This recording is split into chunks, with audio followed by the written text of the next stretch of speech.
Welcome, traveller of time, to tonight's gentle descent into the quiet corners of history.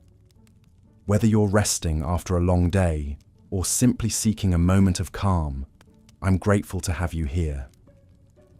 Do let me know where you're listening from and what hour it is for you. I imagine us as glowing dots on a spinning globe, connected by curiosity and the hush of night. And if this peaceful storytelling brings a little stillness to your day, feel free to subscribe. We'll have many more historical tales to share. In this world, every action carried weight beyond its immediate purpose. The way you put on your shoes, the direction you faced while praying, even how you stirred your morning porridge, all of these mundane activities were laden with supernatural significance. Medieval people lived in a universe where God and the devil waged eternal war, where angels and demons walked among mortals, and where the natural world itself was alive with magical properties. Consider Margaret, a baker's wife in a small English village circa 1347. As she rises before dawn to help her husband prepare the day's bread, her actions follow a careful choreography passed down through generations. She crosses herself 3 times before touching the flour, whispers a prayer to Saint Honoratus, the patron saint of bakers, and carefully avoids looking at the dough while it rises. For everyone knows that a woman's direct gaze during her monthly courses could cause the bread to fall flat and refuse to rise properly. Margaret's morning routine might seem quaint to us, but in her world, these weren't mere customs. They were matters of survival. A failed batch of bread could mean the difference between profit and poverty, between feeding her family and watching them go hungry. In an age where understanding of natural processes was limited, supernatural explanations filled the gaps, providing both comfort and terror in equal measure. The medieval mind operated on the principle that everything in creation was connected by invisible threads of influence. The movement of celestial bodies affected earthly events. The behavior of animals predicted weather and disaster. Plants growing in certain patterns revealed hidden truths about the future. Even the human body was a microcosm of the universe, with each part corresponding to planetary influences and divine will. Take the humble act of sneezing, something we barely notice today. In medieval times, a sneeze was a moment of profound spiritual vulnerability. The sudden, violent expulsion of air from the body was believed to temporarily separate the soul from its earthly vessel, creating a dangerous opening for malevolent spirits to enter. This is why people immediately said, "God bless you," not as a polite courtesy, but as an urgent spiritual protection, a verbal shield thrown up against demonic invasion. The direction of the sneeze mattered too. A sneeze to the right was considered fortunate, suggesting divine approval. A sneeze to the left warned of impending misfortune. 3 sneezes in a row meant someone was speaking ill of you, while a sneeze at the dinner table foretold the arrival of unexpected guests before the meal was finished. But sneezing was just the beginning. Medieval people lived surrounded by omens and portents that required constant interpretation. The way smoke rose from a chimney could predict the weather for the coming week. Straight, ascending smoke meant fair skies, while smoke that curled and twisted warned of storms. Smoke that refused to rise at all suggested that witchcraft was at work, perhaps a neighbor casting malevolent spells. Animals, too, were viewed as messengers from the spiritual realm. Dogs howling at night didn't simply indicate their discomfort. They were announcing the presence of death itself, either approaching the household or already walking among the living as a restless spirit. Cats, those mysterious creatures who moved silently through shadows, were particularly suspect. A black cat crossing your path wasn't merely bad luck. It was a clear sign that Satan himself was taking an interest in your affairs. Ravens and crows held special significance as creatures that dwelt on the boundary between life and death. Their harsh cries were believed to be the voices of the damned, warning the living of approaching doom. When these birds gathered in unusual numbers, entire villages would prepare for plague, war, or famine. The sight of a single raven perched on a church steeple was so ominous that some parishes would ring the bells to drive it away, fearing that its presence would call down divine wrath upon the congregation. Even the behavior of domestic animals carried supernatural weight. If a horse refused to pass a certain spot on the road, it wasn't mere stubbornness. The animal was sensing the presence of ghosts or demons invisible to human eyes. Wise travelers would heed such warnings, finding alternate routes rather than risk encountering whatever evil spirits had claimed that particular patch of earth. The medieval calendar itself was a complex web of auspicious and inauspicious days. Some dates were considered so unlucky that important activities were forbidden entirely. January 1st, March 28th, April 10th, August 1st, and December 6th were known as Egyptian days, periods when the veil between worlds grew thin and supernatural forces gained unusual power. No physician would perform surgery on these days, no farmer would plant crops, and no merchant would begin a new venture. Even getting married during an Egyptian day was believed to doom the union to misery and early death. The phases of the moon governed a surprising array of human activities. Haircut during a waxing moon would grow back thick and lustrous, while haircut during the waning moon would grow slowly and might even fall out entirely. Pregnant women took special care to track lunar cycles, believing that children born during a full moon would be blessed with strength and intelligence, while those born during a new moon might be cursed with madness or deformity. Childbirth itself was surrounded by countless superstitions designed to protect both mother and child during their most vulnerable time. Iron objects were placed around the birthing bed to ward off fairies who might steal the newborn and leave a changeling in its place. Salt was scattered on the threshold to prevent demons from entering the room. The mother's wedding ring was placed on her thumb during labor, symbolically ensuring that the child would be born into a blessed union. The moment of birth brought its own set of supernatural considerations. A child born with a caul, a membrane covering the face, was destined for greatness, but also marked for supernatural attention throughout life. Such children were believed to possess the gift of second sight, able to see ghosts and predict the future. The caul itself was carefully preserved and often sold to sailors, who believed it would protect them from drowning. The day of the week on which a child was born determined their fundamental character and fate. The old rhyme captured these beliefs. Monday's child is fair of face, Tuesday's child is full of grace, Wednesday's child is full of woe, Thursday's child has far to go, Friday's child is loving and giving, Saturday's child works hard for a living, but the child born on the Sabbath day is bonny and blithe and good and gay. Parents would plan conception carefully, hoping to ensure their children were born on favorable days. Names, too, carried supernatural power. A child named after a saint gained that holy figure's protection throughout life, but also inherited their particular temptations and trials. Parents studied saints' lives carefully before choosing names, weighing the benefits of divine protection against the risks of sharing a saint's suffering. Names of demons or biblical villains were absolutely forbidden, as they might invite malevolent influences into the child's life.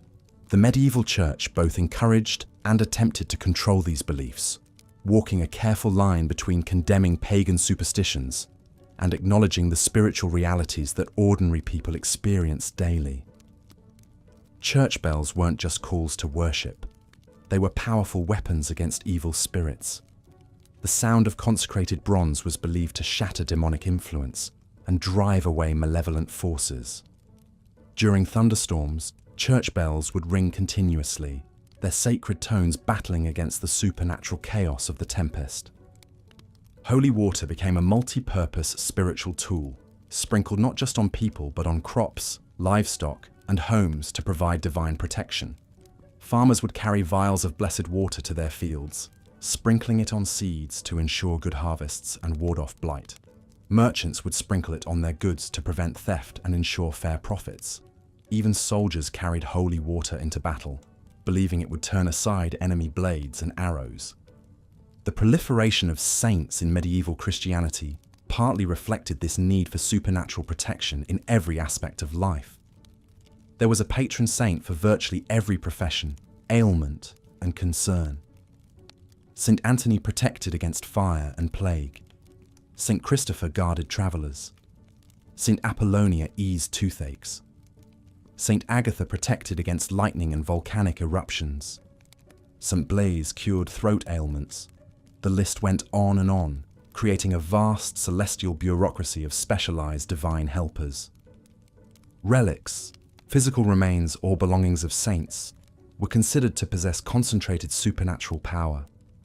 A splinter of wood from the true cross, a fragment of St. Peter's bone, a thread from the Virgin Mary's robe. These items were worth more than gold and were believed capable of working miracles. Towns and monasteries competed fiercely to acquire powerful relics, knowing they would attract pilgrims and provide spiritual protection for the entire community. The authentication of relics became a complex process involving church officials, but the demand was so great that forgeries flourished. Medieval Europe contained enough splinters of the true cross to build several complete crosses, and enough milk teeth of the infant Jesus to fill a small bag. Yet people's faith in these objects remained unshaken, perhaps because the spiritual comfort they provided was very real, regardless of their physical authenticity. Pilgrimages to holy sites were partly devotional journeys and partly supernatural quests for healing and protection. The road to Santiago de Compostela in Spain, where the Apostle James was buried, was believed to offer spiritual purification to all who completed the arduous journey. Canterbury Cathedral, site of Thomas Becket's martyrdom, drew crowds seeking miraculous healing. Rome itself was a vast repository of sacred power, where every church contained relics and every street corner had witnessed divine intervention. But supernatural beliefs extended far beyond official church doctrine, into realms that made clergy deeply uncomfortable.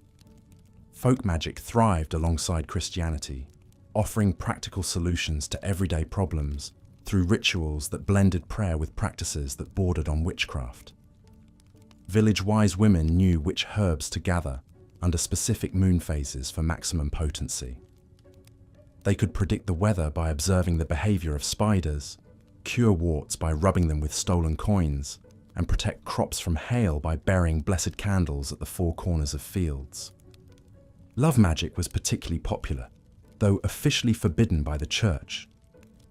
Young women would perform elaborate rituals to attract desired suitors or test the faithfulness of current lovers. Eating an apple while gazing into a mirror at midnight on Halloween would reveal the face of one's future husband. Placing bay leaves under one's pillow on St. Agnes's Eve would bring prophetic dreams of marriage. Carrying a mandrake root, a plant believed to grow beneath gallows where innocent men had been hanged, would ensure irresistible attractiveness to the opposite sex. The mandrake itself exemplified the strange intersection of botany and supernatural belief in medieval minds. This plant, with its vaguely human-shaped root, was thought to scream when pulled from the earth, and anyone who heard that scream would die instantly. The solution was to tie a rope around the root and attach the other end to a dog, then frighten the dog into running away and pulling up the plant. The dog would die from hearing the mandrake scream, but the human harvester would survive to claim the valuable root. Weather prediction was another area where supernatural beliefs flourished. Professional weather prophets claimed to read signs in everything from the color of sunset clouds to the thickness of onion skins. A red sky at night meant fair weather ahead because it showed God's pleasure with human behavior that day. A red sky in the morning warned of divine anger and approaching storms. Unusual cloud formations were interpreted as heavenly armies preparing for spiritual warfare, with earthly weather as a side effect of celestial battles. The behavior of farm animals provided additional weather clues. Cows lying down in the pasture meant rain was coming within hours. They were seeking dry spots before the storm hit. Pigs gathering sticks and building nests indicated a harsh winter ahead. Chickens refusing to venture far from the coop warned of severe weather within days. Even insects were consulted. Spiders spinning larger webs predicted rain, while ants building higher hills foretold flooding. Seasonal celebrations were elaborate attempts to maintain harmony between human communities and the supernatural forces that governed natural cycles. Christmas wasn't just about celebrating Christ's birth. It was a crucial time for ensuring the sun's return after the longest night of the year. Candles burned in every window to call back the light, while evergreen decorations symbolized life's persistence through winter's death. The Yule log, carefully selected and blessed, would burn for 12 days, its flames holding back the forces of darkness that grew strongest during the winter solstice. Easter celebrations combined Christian resurrection themes with older beliefs about spring's return and the earth's renewal. Eggs, symbols of new life, were decorated and blessed, then eaten to absorb their life-giving properties. The Easter fire, kindled from flint and steel rather than existing flames, represented the pure light of Christ conquering death. Water blessed at Easter was considered especially powerful, capable of healing the sick and protecting crops throughout the growing season. May Day festivities acknowledged the dangerous beauty of spring's full arrival, when supernatural forces were believed to be at their most active. Young people would venture into forests before dawn to gather flowers and branches, but they also risked encounters with fairies, elves, and other woodland spirits who might bless or curse them depending on their behavior. The maypole itself was a sacred tree, its ribbons representing the connections between earth and sky, human and divine, natural and supernatural. Harvest festivals weren't just celebrations of successful crops. They were elaborate Thanksgiving rituals designed to maintain divine favor for the coming year. The last sheaf of grain was often shaped into a corn dolly, a figure representing the spirit of the harvest that would be kept through winter and returned to the fields at planting time. First fruits were always offered to God and the saints before humans could partake, ensuring continued supernatural protection for future crops.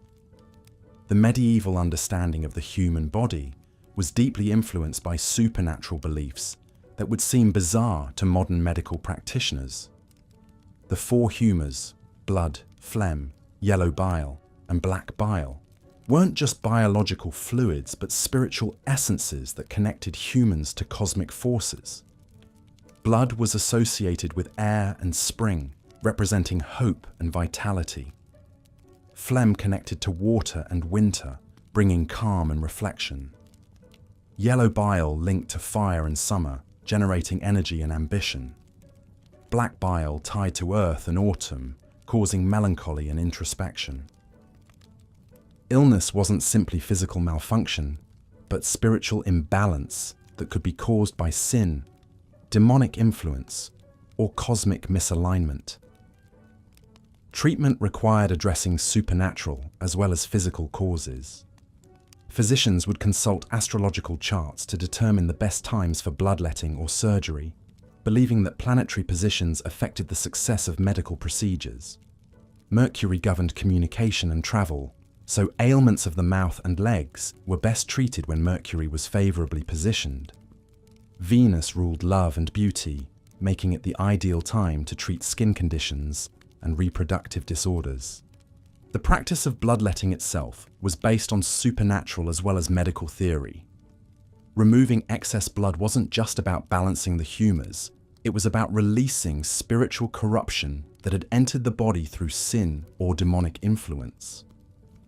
The blood was carefully examined after extraction, with its colour, consistency, and smell, providing clues about the spiritual state of the patient's soul.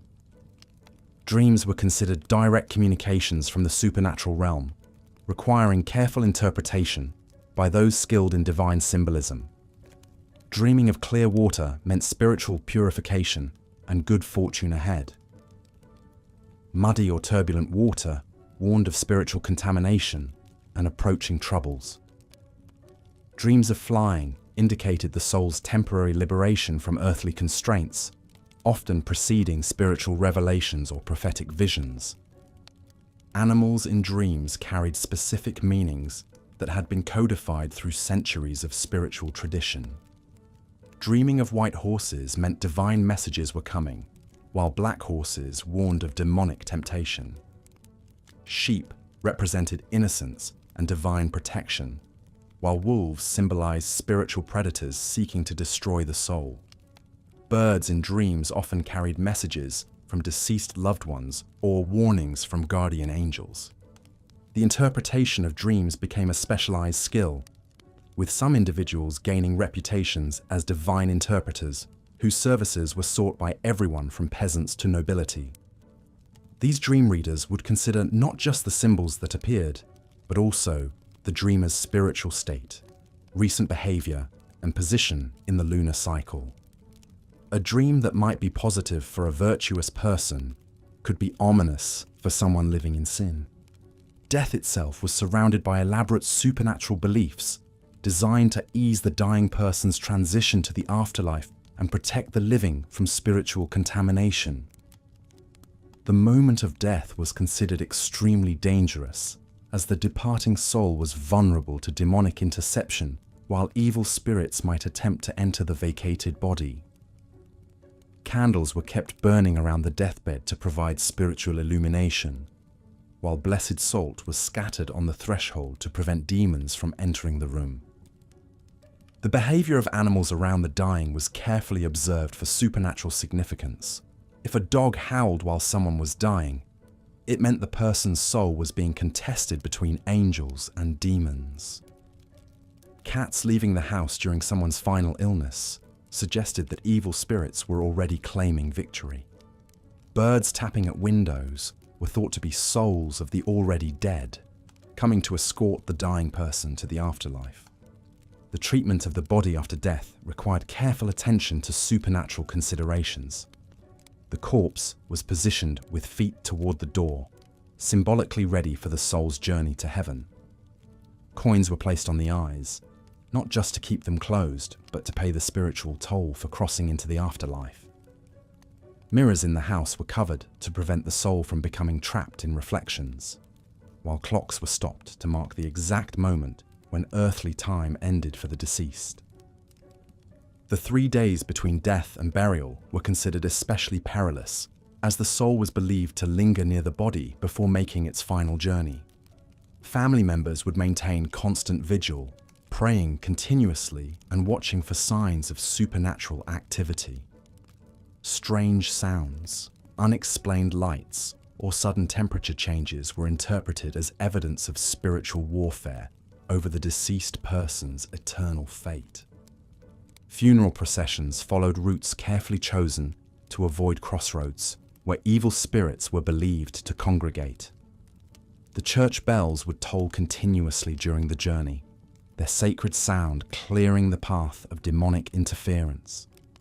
Holy water was sprinkled liberally on the coffin and grave, while blessed herbs were scattered to purify the burial site and protect it from desecration by supernatural forces.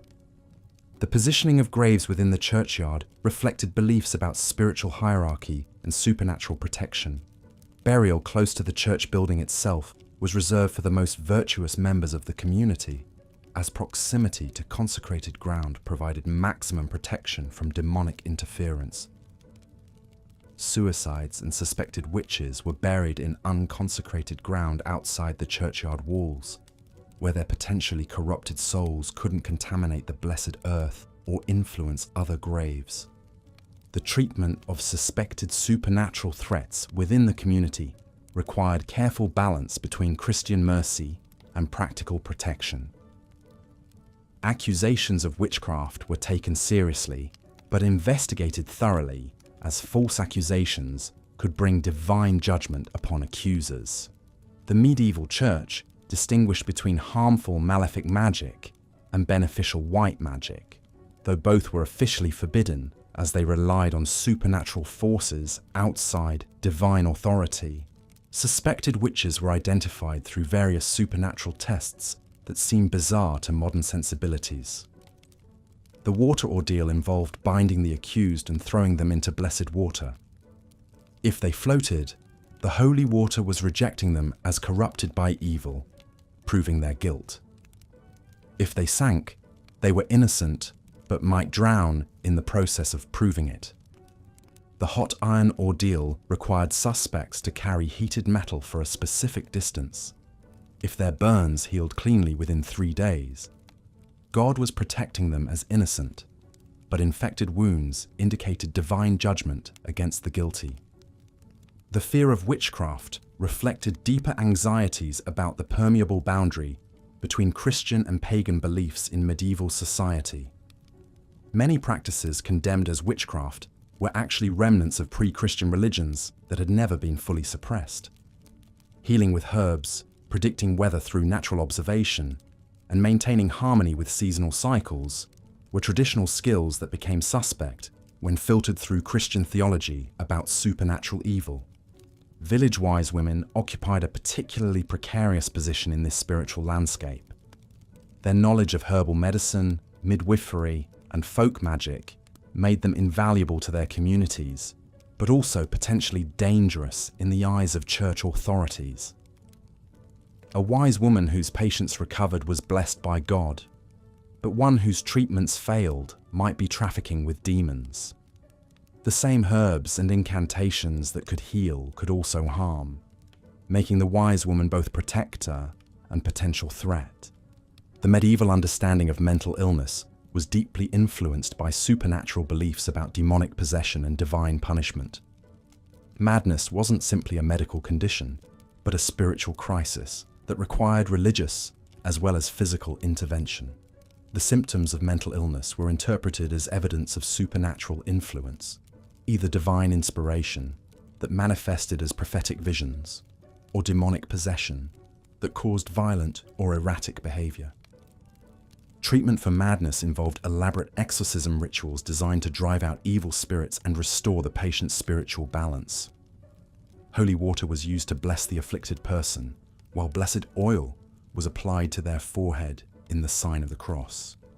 Sacred relics were placed on their body to provide divine protection, while prayers and hymns created a protective spiritual atmosphere. The entire community might participate in these healing rituals, as mental illness was seen as a threat to collective spiritual health that required collective response. The medieval calendar of saints' days provided supernatural protection for virtually every aspect of human experience, but also created complex obligations and restrictions that governed daily life. Each saint's feast day brought specific spiritual opportunities and dangers that required appropriate ritual response. St. Bartholomew's Day was ideal for blessing fruit trees and vineyards, while St. Martin's Day marked the proper time for slaughtering livestock for winter preservation. The 12 days of Christmas weren't just a festive celebration, but a dangerous supernatural period when the normal boundaries between worlds became permeable.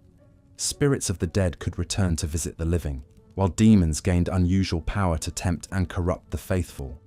Each night required specific protective rituals, burning blessed candles, scattering holy water, reciting protective prayers, and avoiding activities that might attract malevolent attention. 12th night, the culmination of this supernatural season, was both the most dangerous and most auspicious time of the year. Divination rituals performed on this night were believed to reveal the future with unusual accuracy, while protective spells cast during these hours would remain effective throughout the coming year. Young people would perform elaborate fortune-telling ceremonies to discover their romantic fates, while farmers would attempt to predict weather patterns for the entire agricultural season. The medieval understanding of natural disasters reflected beliefs about divine judgment and supernatural warfare that made human response as much spiritual as practical. Earthquakes weren't simply geological events, but signs of God's displeasure with human sin that required immediate repentance and reform. The earth itself was shaking with divine anger, and only collective spiritual purification could restore stability. Volcanic eruptions were interpreted as literal openings of hell, allowing demonic forces to escape into the earthly realm.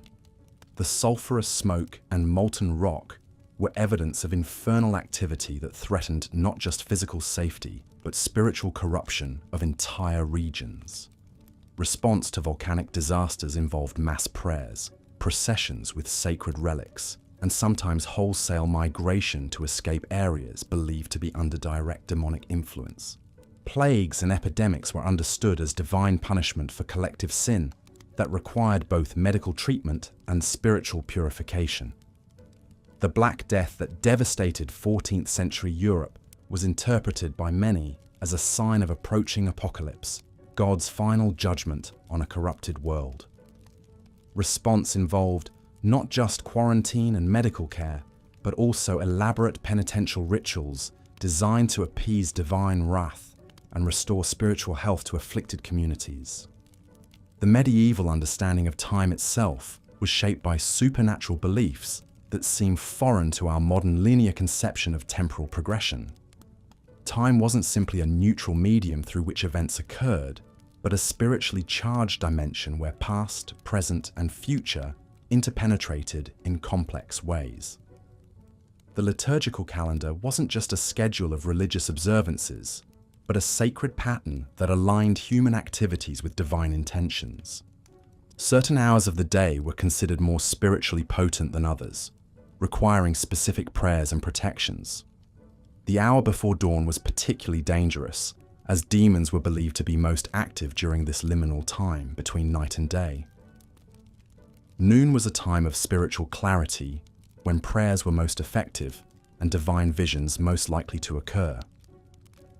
Midnight marked the boundary between days and was considered an ideal time for both benevolent and malevolent magic. The medieval week followed supernatural as well as practical rhythms, with each day governed by planetary influences that affected human behavior and fortune. Monday belonged to the moon, making it ideal for activities involving change, travel, and emotional matters. Tuesday was ruled by Mars, favoring warfare, competition, and physical challenges. Wednesday answered to Mercury, supporting communication, learning, and commerce. Thursday served Jupiter, blessing legal matters, spiritual growth, and leadership. Friday followed Venus, encouraging love, beauty, and artistic creation. Saturday belonged to Saturn, supporting discipline, hard work, and long-term planning. Sunday honored the sun, making it perfect for spiritual activities and community gatherings.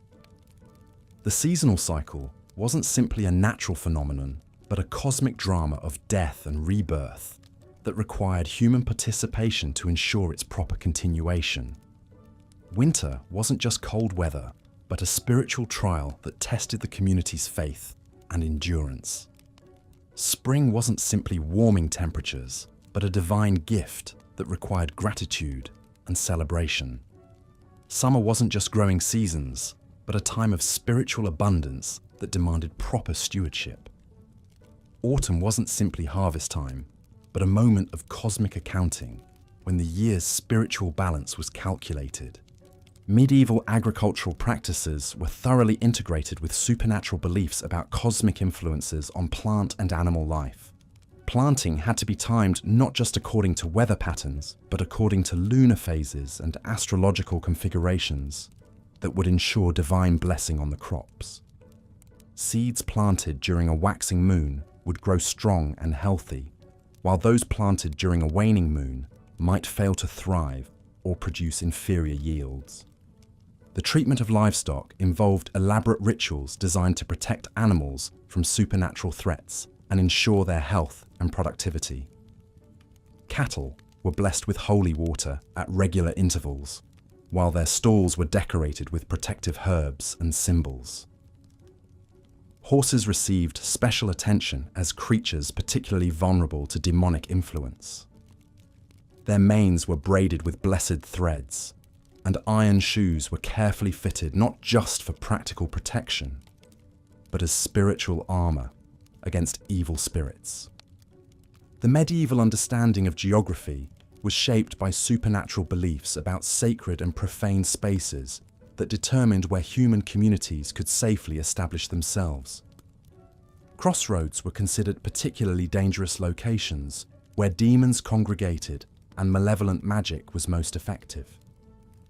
Churches were deliberately built at crossroads to neutralize these evil influences and provide spiritual protection for travelers forced to pass through such perilous areas. Rivers and streams weren't simply water sources, but spiritual boundaries that separated different supernatural realms. Crossing water required prayers and protective rituals, as evil spirits were believed to be unable to cross running water without permission from their victims. Bridges became sacred structures that required blessing and protection, while fords and ferry crossings were often marked with shrines and protective symbols. Mountains and hills were understood as natural cathedrals, where heaven and earth approached most closely, making them ideal locations for monasteries and pilgrimage sites. But these elevated places were also dangerous, as they attracted supernatural forces, both benevolent and malevolent. Climbing mountains required spiritual as well as physical preparation, with prayers and protective amulets as essential as ropes and provisions. Forests represented the ultimate wilderness, where civilization's protective influence was weakest and supernatural forces roamed freely. Entering woodlands required elaborate protective rituals and careful attention to supernatural signs that might warn of approaching danger.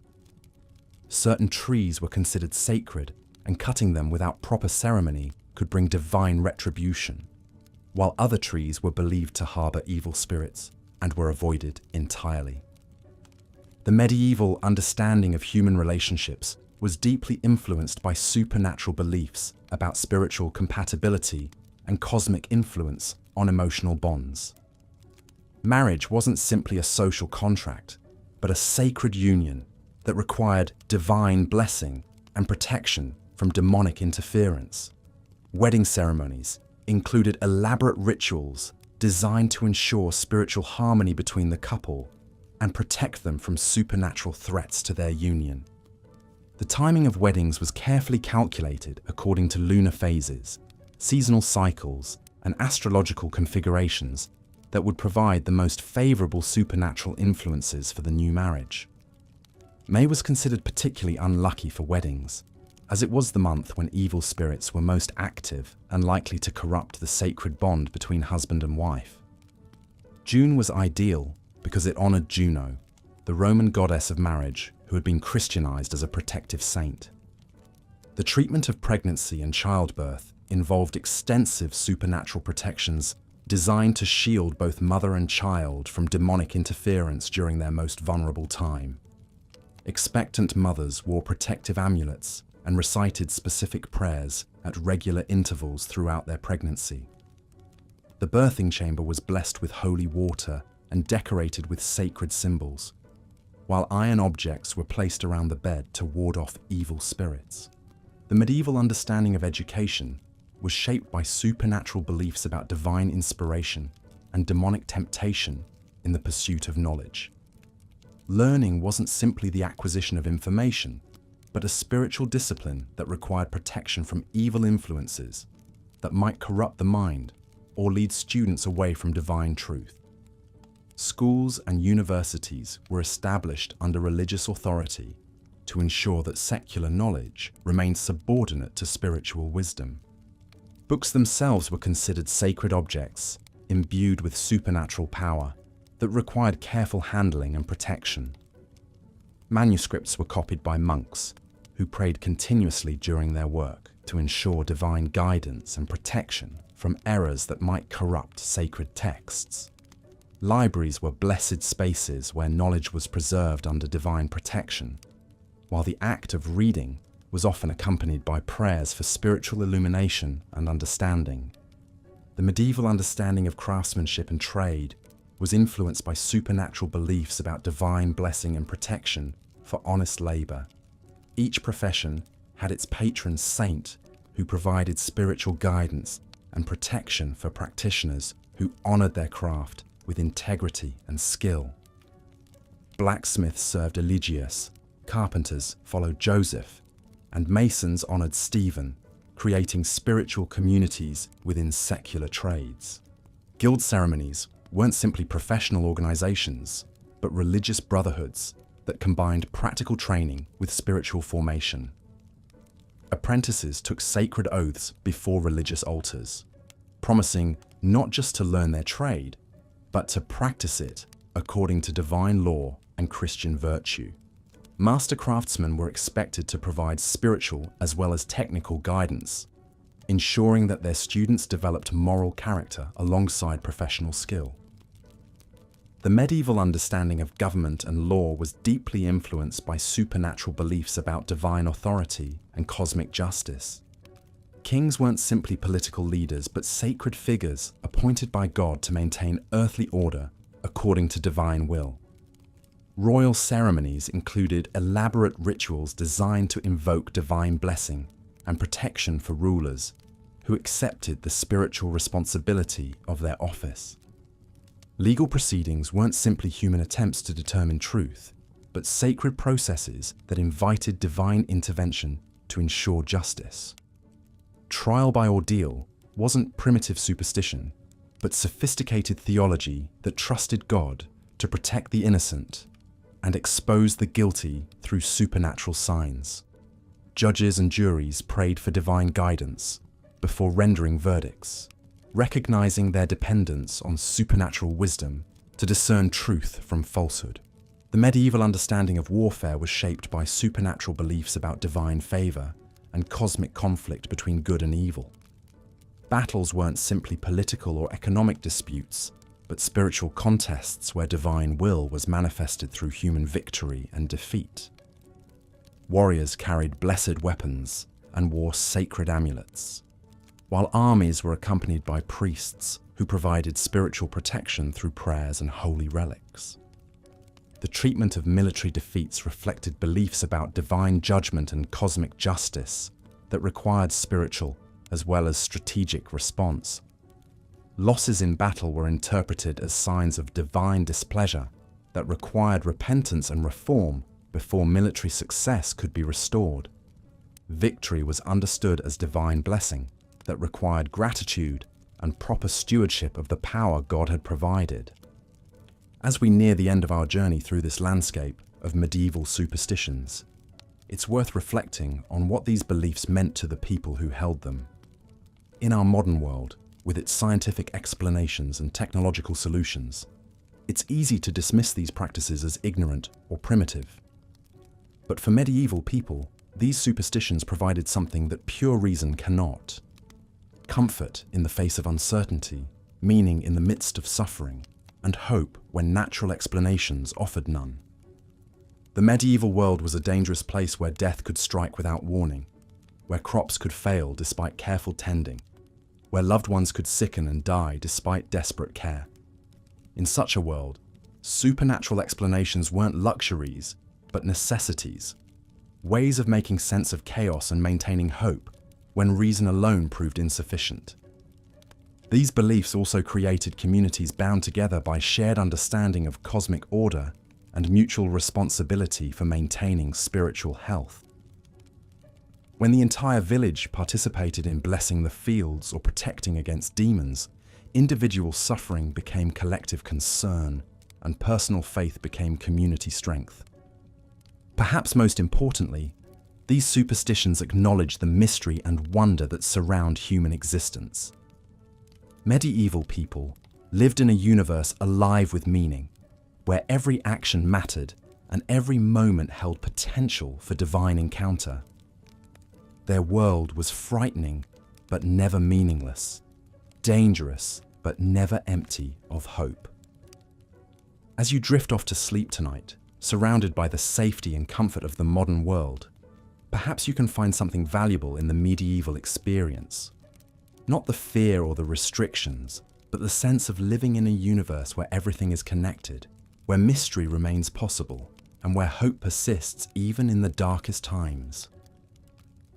The next time you see a shooting star or hear an owl calling in the night, the next time you feel a sudden chill or notice an unusual cloud formation, remember our medieval ancestors who saw in such moments not just natural phenomena, but glimpses of the sacred breaking through into ordinary time.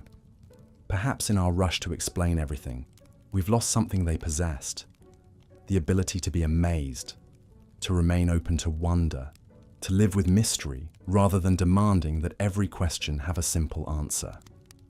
Sweet dreams, dear listener, and may your rest be peaceful and your dreams filled with the gentle magic that our ancestors knew was always just beyond the veil of ordinary sight.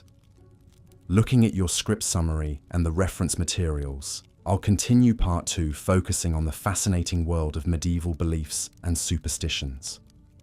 Here's the continuation. Yet for all the grand ceremonies and sacred rituals, the medieval world was also governed by beliefs that would seem utterly bizarre to our modern minds. The line between the sacred and the superstitious was often impossibly thin, creating a tapestry of practices that shaped every aspect of daily existence. Consider the medieval belief in the power of sympathetic magic, where like was thought to influence like. A red stone might be used to treat bleeding, while yellow herbs were prescribed for jaundice. The doctrine of signatures suggested that God had marked every plant and mineral, with signs indicating their proper use. A walnut, resembling a brain, was naturally suited to treating head ailments. Lungwort, with its spotted leaves that looked like diseased lungs, was the obvious remedy for respiratory troubles. These weren't merely folk remedies practiced in shadowy corners. The most learned physicians of the age, trained in the great universities of Paris and Bologna, prescribed treatments based on these principles. The human body was understood as a microcosm of the universe itself, governed by the same forces that moved the stars and changed the seasons. The medieval calendar was a complex web of auspicious and unlucky days.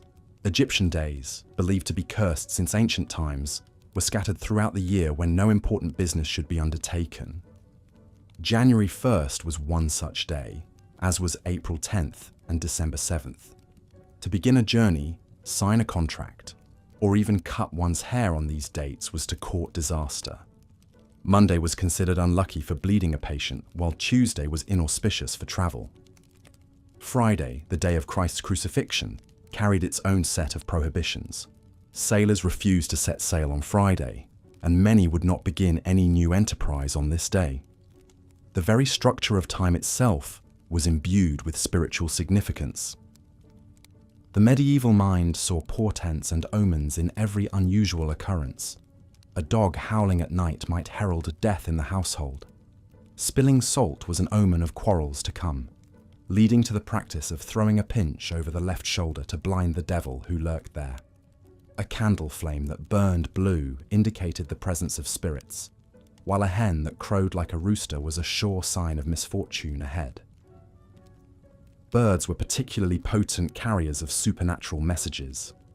Ravens gathering near a house foretold death within. Owls hooting during daylight hours warned of calamity. But magpies carried the most complex omens of all, their numbers revealing different fates: 1 for sorrow, 2 for joy, 3 for a girl, 4 for a boy, 5 for silver, 6 for gold, 7 for a secret never to be told. The human body itself was a landscape of supernatural significance. An itchy right palm meant money was coming, while an itchy left palm suggested money would soon be lost. A ringing in the right ear meant someone was speaking well of you, but ringing in the left ear indicated gossip and slander. Hiccups meant someone was thinking of you, and sneezing was so portentous that it required an immediate blessing to ward off evil. Dreams were windows into the future, but their meanings required careful interpretation.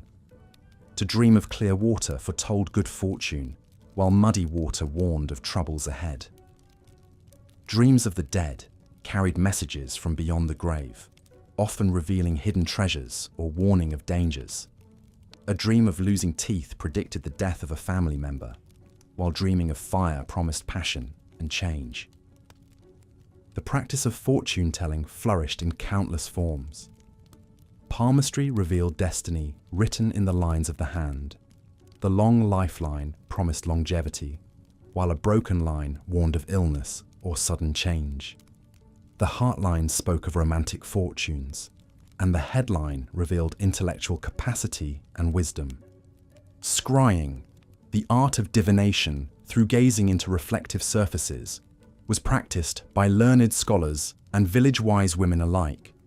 Crystal balls, mirrors, and bowls of water all served as windows into the future. The shapes and shadows that appeared in these surfaces were carefully interpreted to reveal coming events. Even the way candles burned could reveal hidden truths. A flame that leaned to the left warned of enemies, while one that leaned right promised the favor of friends. A candle that burned with a tall, steady flame indicated good fortune, but one that guttered and smoked foretold trouble ahead. The medieval world was alive with invisible forces that required constant vigilance and protection. Iron was the great defender against evil, which is why horseshoes were hung above doorways and iron nails were driven into thresholds. Running water was another powerful barrier against malevolent spirits, who were believed unable to cross streams or rivers. Salt, that precious commodity, was more than a preservative and flavoring. It was a spiritual cleanser used to purify spaces and protect against evil influences. Bread baked on Good Friday would never spoil and could cure illness when consumed. Holy water, blessed by priests, was sprinkled in homes and carried on journeys to ward off harm. The mandrake root, with its vaguely human shape, was perhaps the most feared and coveted of all magical plants. Legend held that it shrieked when pulled from the earth, and this cry could kill anyone who heard it. Those brave enough to harvest mandrake employed elaborate rituals, using dogs to pull the root while stopping their ears with wax. The root, once obtained, was said to bring wealth and protect against harm. Garlic was another powerful protective plant, hung in braids around homes to repel vampires and evil spirits.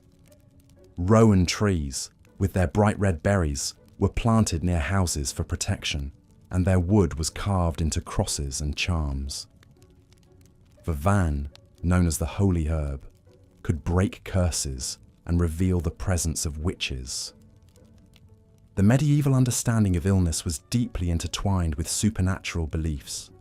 Disease was often seen as punishment for sin, or the result of curses and evil spells. A sudden illness might be attributed to the evil eye cast by a jealous neighbor or rival.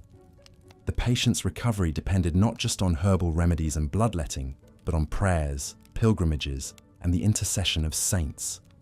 Epilepsy was known as the falling sickness, and was often attributed to demonic possession.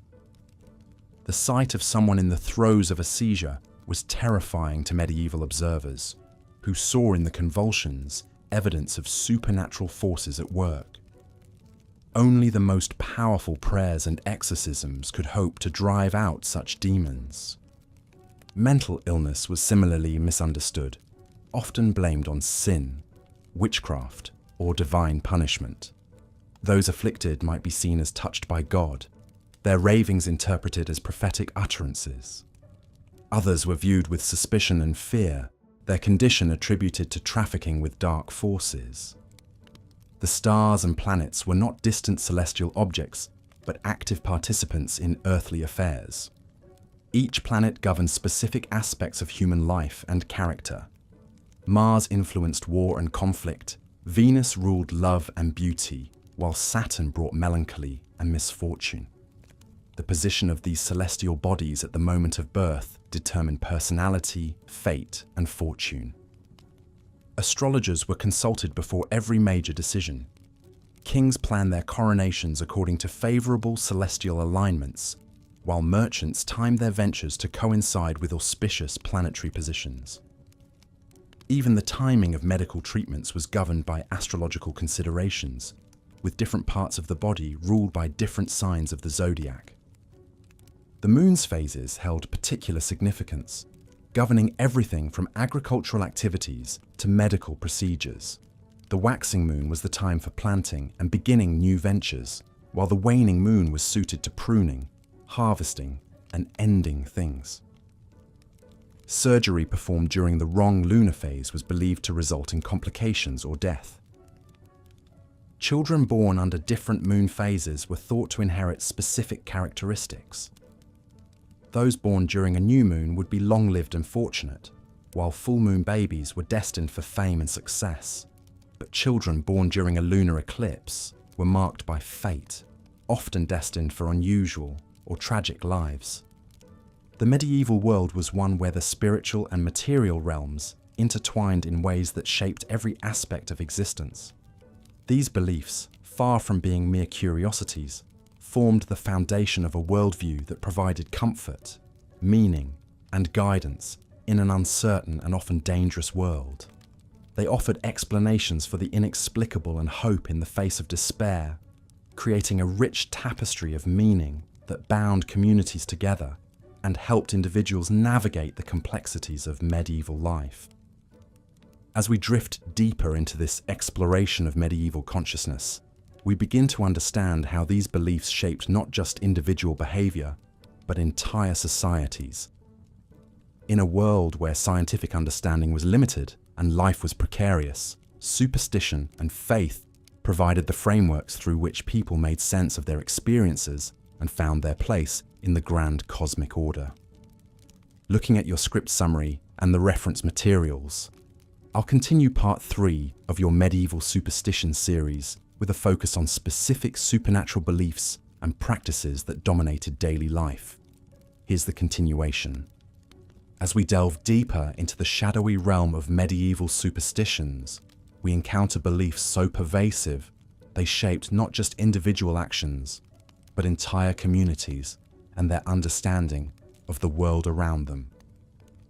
The medieval mind saw supernatural forces lurking behind every misfortune, every blessing, every twist of fate that befell ordinary people struggling through their daily existence. Consider the profound terror that gripped medieval communities when faced with unexplained illnesses.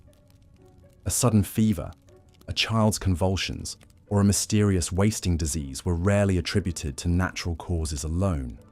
Instead, these afflictions were often blamed on the malevolent influence of witches, demons, or the dreaded evil eye. The evil eye, in particular, was a superstition that transcended social boundaries, feared equally by peasants toiling in muddy fields and nobles dining in candlelit halls. This belief held that certain individuals possessed the power to cause harm, illness, or misfortune simply through their gaze. A jealous neighbor's lingering look at a healthy child, a beggar's resentful stare at a prosperous merchant, or even an inadvertent glance from someone with unusual eye color could supposedly bring catastrophe. Medieval people developed elaborate rituals to ward off this supernatural threat. They would spit 3 times upon encountering someone suspected of possessing the evil eye, make the sign of the cross, or mutter protective prayers under their breath. Mothers would sew small pouches filled with salt, iron nails, or fragments of blessed bread into their children's clothing. These talismans were believed to create an invisible shield against malevolent forces. Iron, in particular, was considered especially potent against supernatural threats. Horseshoes were nailed above doorways not merely for good luck, but as powerful barriers against evil spirits, witches, and demons who were thought unable to cross thresholds, protected by this sacred metal. The superstitions surrounding childbirth reveal the medieval world's deep anxiety about the vulnerability of new life. Pregnant women were surrounded by a complex web of beliefs designed to protect both mother and child from supernatural harm. They were warned never to look upon deformed animals or frightening sights, lest their unborn children be marked by what they witnessed. expectant mothers would wear amulets containing fragments of saints' relics, believing these sacred objects could ensure a safe delivery and a healthy child. During labor itself, the room would be filled with protective rituals. Holy water was sprinkled in corners to drive away demons. Candles blessed on Candlemas were lit to invoke divine protection. Iron objects were placed under the bed to prevent fairies from stealing the newborn and replacing it with a changeling. The fear of changelings was particularly intense among medieval people, who believed that supernatural beings coveted human children and would swap them for their own offspring, leaving families with strange, sickly, or difficult children who bore little resemblance to their supposed parents. Weather patterns, too, were laden with supernatural significance. A sudden thunderstorm was not merely a meteorological event, but potentially the work of witches gathering for their unholy Sabbaths.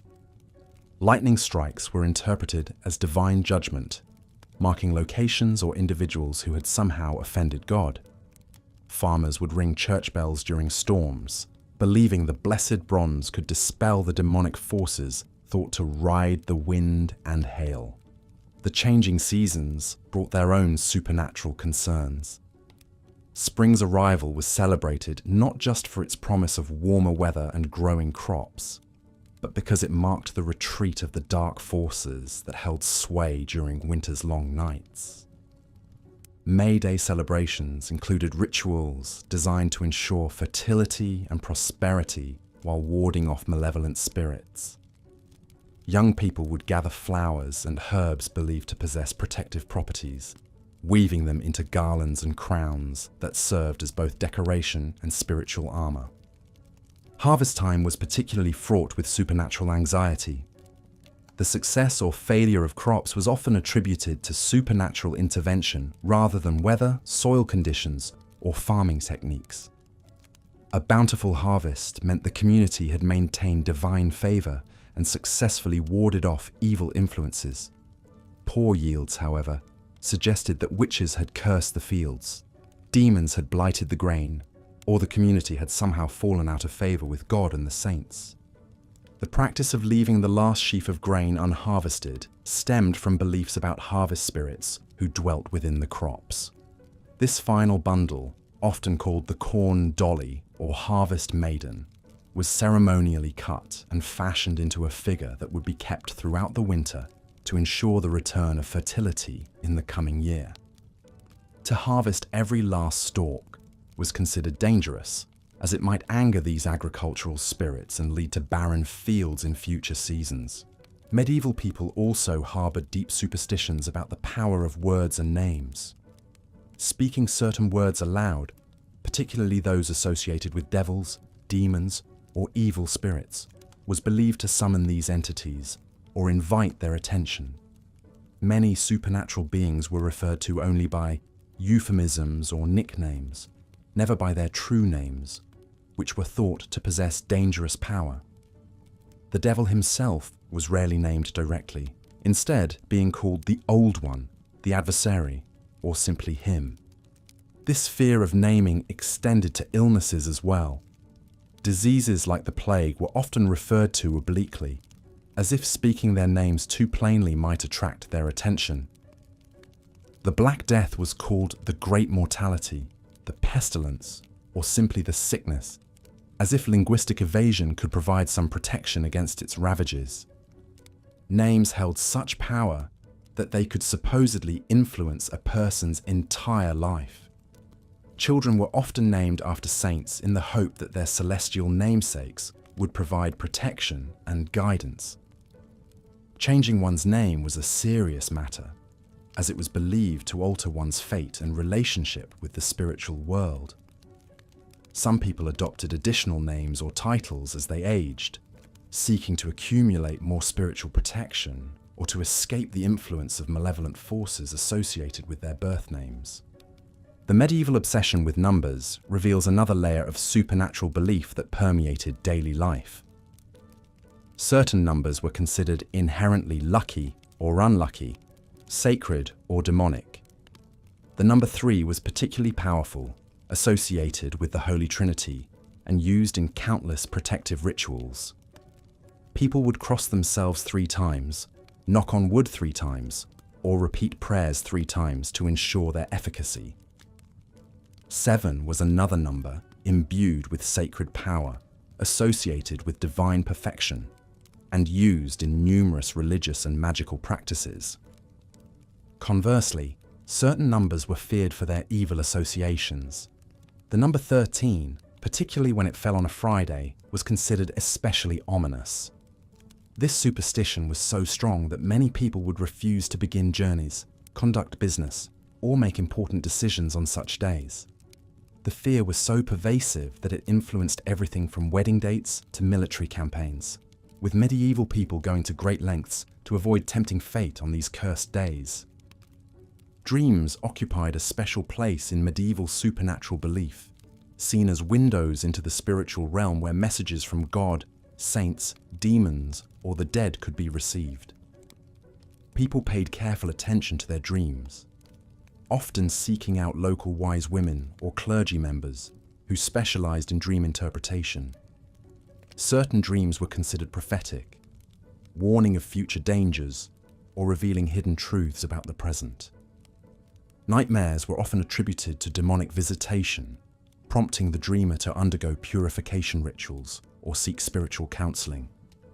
The boundary between the living and the dead was far more porous in the medieval imagination than in our modern understanding. Ghosts and spirits of the deceased were believed to regularly interact with the living world, appearing to deliver messages, seek justice for wrongs committed against them, or fulfill obligations left incomplete at the time of their death. These supernatural encounters were taken seriously, with elaborate rituals developed to communicate with spirits or to help them find peace and move on to the afterlife. Cemeteries and churches were seen as particularly active spiritual locations, where the veil between worlds was thin. People reported seeing ghostly figures wandering among the graves, hearing mysterious voices calling from empty chapels, or witnessing supernatural lights hovering over burial sites. Rather than being sources of pure terror, these phenomena were often interpreted as signs that the dead continued to care for the living and that prayers for the departed were needed.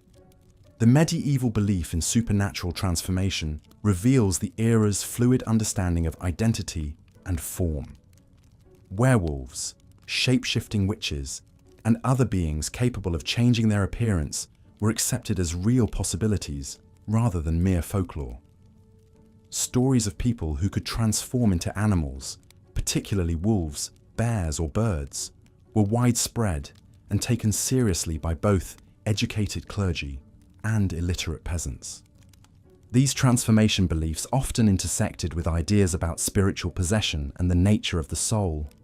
Some transformations were seen as divine gifts, allowing holy individuals to take animal form to escape persecution or to travel great distances in service of God. Other transformations were clearly demonic, representing the corruption of human nature through traffic with evil forces. The distinction often depended on the moral character of the individual involved and the purposes to which their supernatural abilities were put. As we explore these intricate webs of medieval superstition, we begin to understand how completely these beliefs shaped every aspect of daily life. From the moment of birth to the hour of death, medieval people lived within a world where supernatural forces were as real and immediate as the physical world around them.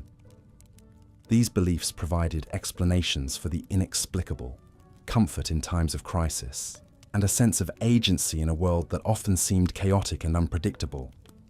The rituals, charms, and protective practices that grew from these superstitions offered medieval people tools for navigating their uncertain world. Whether these beliefs were ultimately helpful or harmful matters less than understanding their central role in medieval life.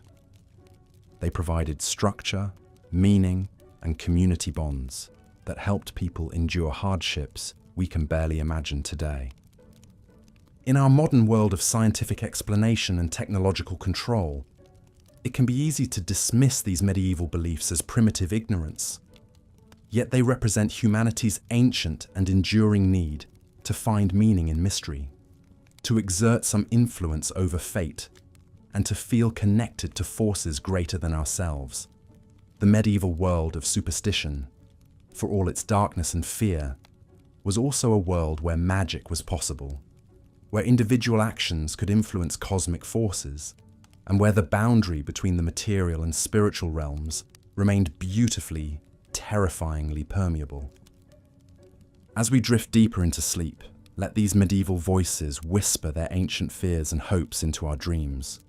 In understanding their supernatural world, we gain insight not only into the past, but into the enduring human need to find meaning in mystery and to believe that our actions, however small, can influence the vast forces that shape our lives.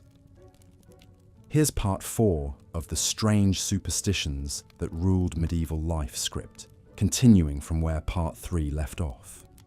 The realm of medieval superstitions extended far beyond the boundaries of daily survival into the mysterious territories of the human soul itself.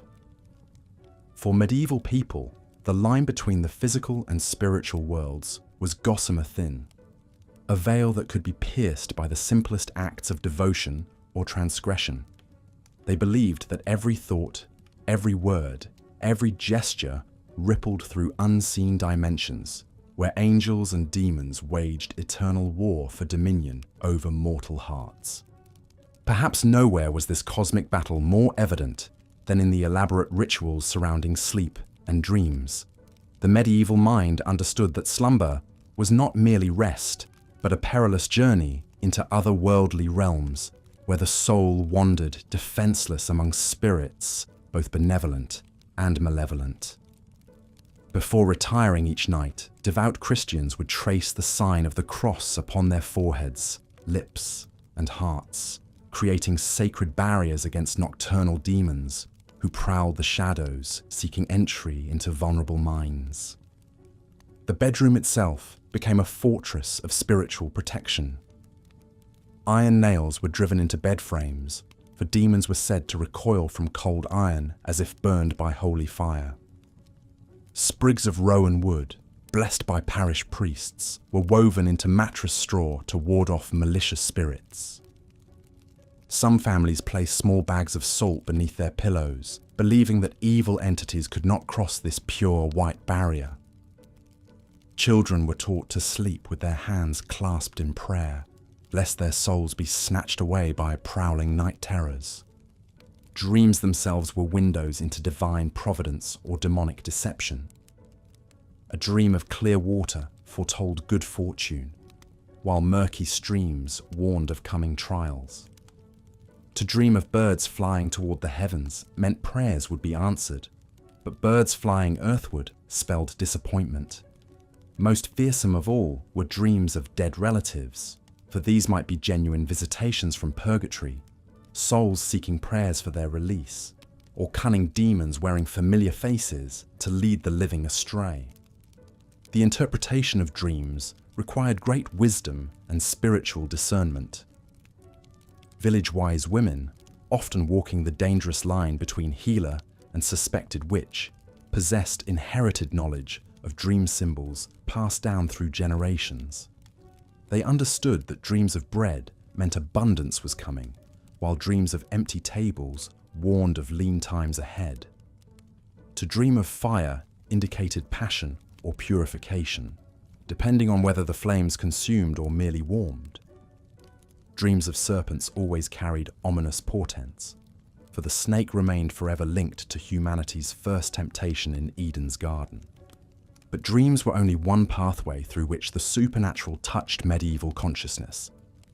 The natural world itself pulsed with hidden meanings and mystical correspondences. Every herb, every stone, every creature carried symbolic weight in the grand tapestry of creation. Medieval people lived in constant dialogue with these natural signs, reading the book of nature as intently as monks studied sacred scriptures. The doctrine of signatures, inherited from ancient wisdom traditions, taught that God had marked every created thing with visible signs indicating its hidden properties. Walnuts, resembling tiny brains, were consumed to enhance mental faculties. The spotted leaves of pulmonaria, echoing diseased lungs, made it a remedy for respiratory ailments. Bloodstone, with its red flecks, was prized for stanching wounds and strengthening the blood. This wasn't mere folk medicine, but a sophisticated worldview that saw divine intelligence embedded in every aspect of creation. Plants especially were revered as bearers of supernatural power.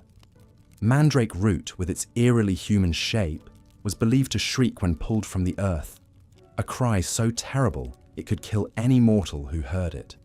Clever herbalists employed dogs to harvest this potent root, stopping their ears with wax and fleeing before the fatal sound could reach them. The extracted mandrake became a powerful talisman for protection, fertility, and prophetic dreams, commanding prices that could bankrupt entire households. Vervain, the sacred herb of Druids and Christian mystics alike, was gathered at midnight during specific moon phases while reciting ancient prayers. This holy plant could break evil spells, reveal hidden treasures, and grant the power to see through demonic illusions. Medieval mothers sewed vervain into their children's clothing as protection against the evil eye and supernatural harm. Brides carried vervain bouquets to ensure faithful marriages, while soldiers bore it into battle as a shield against enemy weapons. The humble rowan tree, with its bright red berries and delicate leaves, stood as perhaps the most powerful guardian against evil forces. No witch could pass beneath rowan branches. No demon could inhabit a house built with rowan wood. No curse could take hold where rowan grew. Shepherds carved rowan staves to protect their flocks from supernatural predators. Farmers planted rowan groves around their fields to ensure bountiful harvests. Even kings valued rowan above gold, for what earthly treasure could compare to divine protection? The medieval relationship with animals transcended mere utility, entering realms of mystical communion and supernatural partnership. Cats, those enigmatic creatures that walked between worlds, were simultaneously revered and feared. Black cats especially carried dual natures, bringing either profound good fortune or terrible misfortune, depending on their behavior, and the observer's spiritual state. A black cat that approached with purring affection was a blessed messenger promising prosperity. But a black cat that fled or hissed foretold coming disasters. Dogs, humanity's loyal companions, were believed to possess supernatural senses that could detect invisible spirits. When dogs howled without apparent cause, medieval people knew that death approached their community. When dogs refused to enter certain areas, wise humans avoided those places as spiritually contaminated. Some dogs were even credited with the ability to see human souls departing at the moment of death, their mournful whimpers serving as requiems for the dying. Ravens and crows, those dark-winged messengers from otherworldly realms, carried prophecies in their harsh cries. A single raven perched upon a house roof meant a letter would arrive bearing important news. Two ravens together foretold a wedding or birth. But three ravens gathered in council spoke of death approaching, their ancient wisdom carrying warnings from the grave itself. Medieval people listened carefully to corvid conversations, believing these intelligent birds possessed knowledge hidden from human understanding. Owls, those silent hunters of the night, were ambassadors from the realm of shadows and secrets. Their haunting calls echoed through medieval darkness, carrying messages from the spirit world. An owl calling from the east promised good fortune, but western owl cries warned of danger approaching. Most ominous of all was the barn owl's ghostly shriek, which medieval ears heard as the cry of souls trapped in purgatory, pleading for prayers to speed their release into heavenly light. The spider, that patient weaver in dark corners, was revered as a creature blessed with supernatural protection. To kill a spider brought immediate misfortune, For these small beings were said to have sheltered the infant Christ during the flight into Egypt, spinning webs to hide the Holy Family from Herod's soldiers. Medieval households welcomed spiders as protectors against disease and evil influences. Some believed that spiders possessed the power to absorb poisons from the air, their webs serving as mystical filters that purified domestic spaces. Even insects carried divine messages in their tiny movements and sounds. Bees, those industrious servants of sweetness, were thought to be souls of the righteous dead, working still to bring joy to the living world. When bees swarmed, they were announcing the arrival of prosperity. When they abandoned their hives, they warned of coming hardships. Medieval beekeepers spoke to their colonies as family members, informing them of births, deaths, and marriages, believing that bees would depart if excluded from household confidences. Beetles, particularly the sacred scarab, rolled tiny spheres of earth like miniature worlds, echoing the divine creation itself. Finding a beetle in one's home was considered profoundly auspicious, a sign that celestial forces were working to bring earthly blessings. Children were taught to make wishes upon beetles, believing these armored creatures could carry prayers directly to heaven on their iridescent wings. The agricultural calendar itself was woven through with supernatural observances that transformed mundane farming into sacred ritual. The blessing of seeds before planting involved elaborate ceremonies conducted by priests who sprinkled holy water while chanting ancient prayers for divine favor. Farmers chose planting days based on lunar phases and saints' feast days, understanding that crops planted during spiritually auspicious times would flourish under heaven's protection. Harvest festivals celebrated not merely human labor, but divine providence that had blessed the fields with abundance. The first fruits were always offered to God before any household could partake, acknowledging that earthly sustenance flowed from celestial generosity. The last sheaf of grain was often shaped into a corn dolly, a fertility spirit that would protect stored grain through winter and ensure the following year's abundance. Even the weather was understood as divine communication, requiring proper interpretation and response. Thunder was God's voice speaking judgment upon the earth. Lightning was heaven's fire, purifying the atmosphere of evil influences. Medieval people counted the seconds between lightning and thunder, believing this revealed how many months would pass before the next significant event in their lives. Rain patterns carried their own mystical significance. Gentle morning rain promised a peaceful day ahead. Afternoon showers indicated divine approval of human endeavors.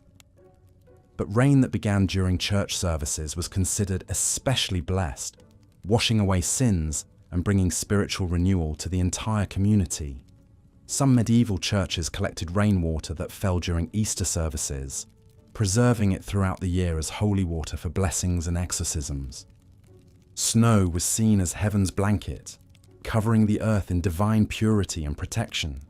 The first snowfall of winter was greeted with special ceremonies, as communities gathered to make wishes upon the pristine flakes that carried their prayers directly to God's throne.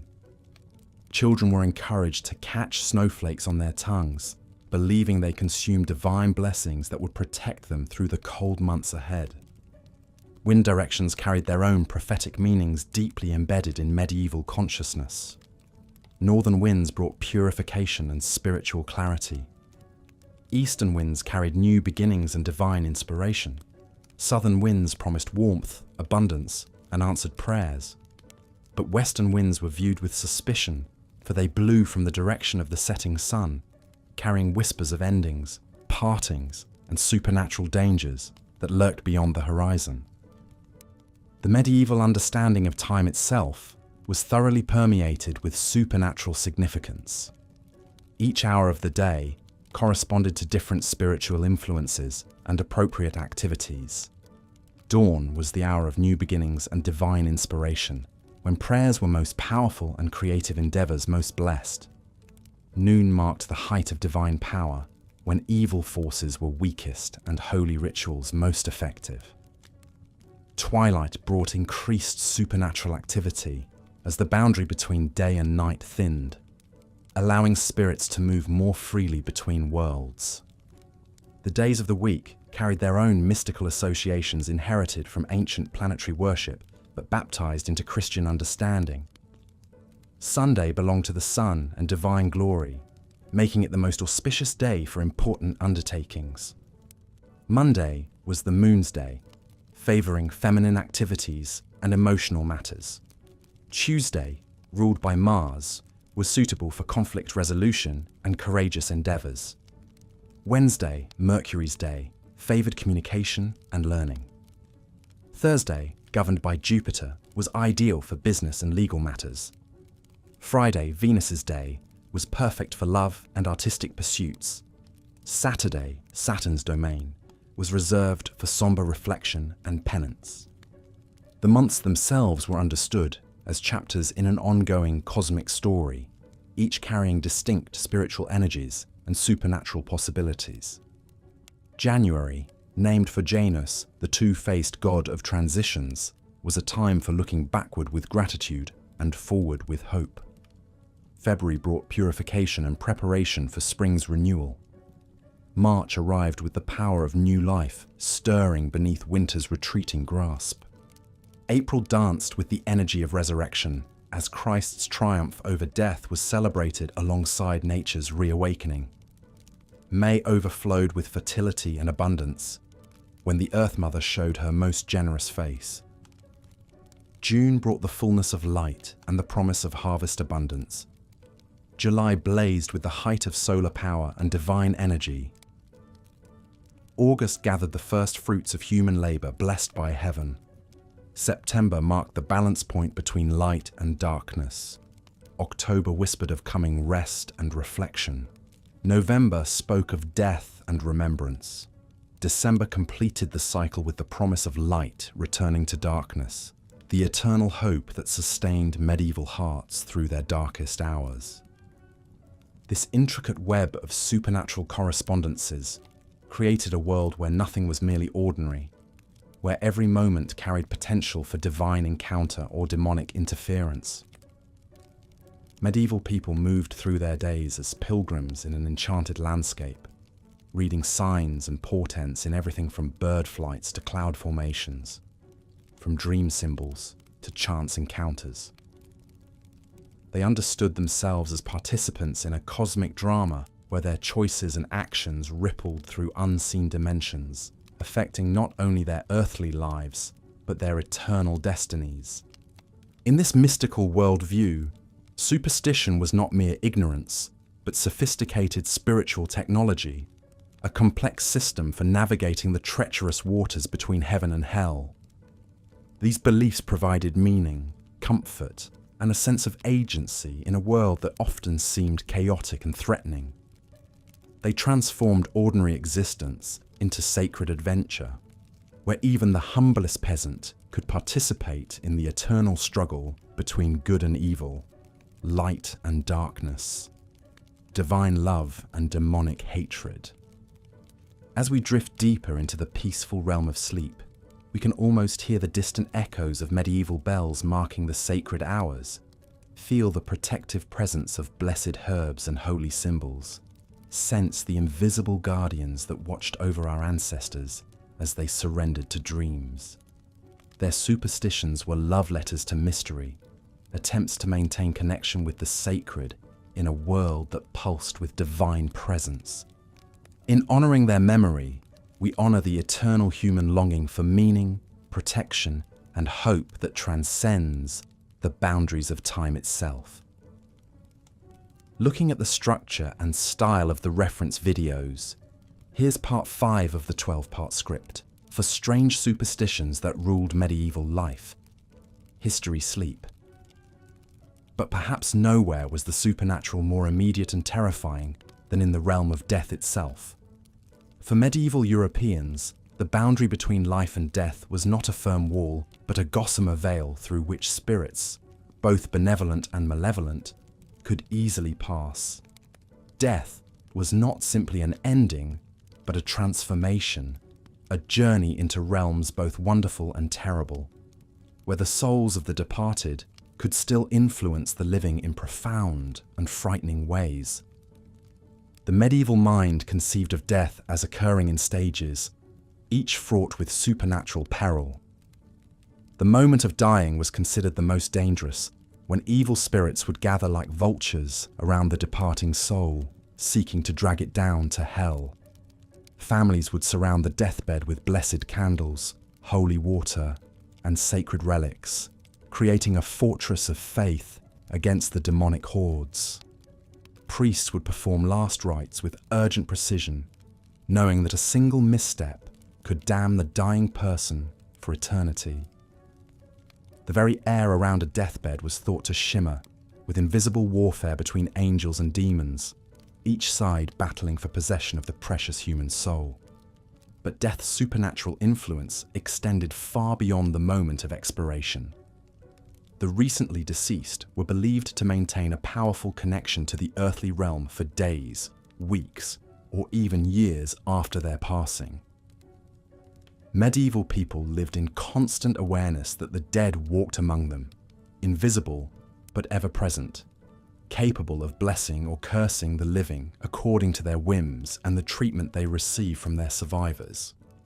Proper burial became a sacred duty, whose neglect could unleash supernatural catastrophe upon entire communities. Bodies had to be washed with blessed water, dressed in sanctified garments, and laid to rest in consecrated ground, with specific rituals performed at precise times. A corpse buried without proper rites was doomed to wander the earth as a restless spirit, bringing disease, crop failure, and misfortune to all who had wronged it. Even the orientation of the grave mattered deeply.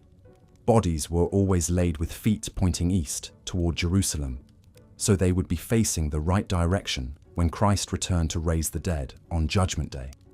The medieval cemetery was not merely a place of rest, but a supernatural battlefield where the forces of good and evil waged eternal war.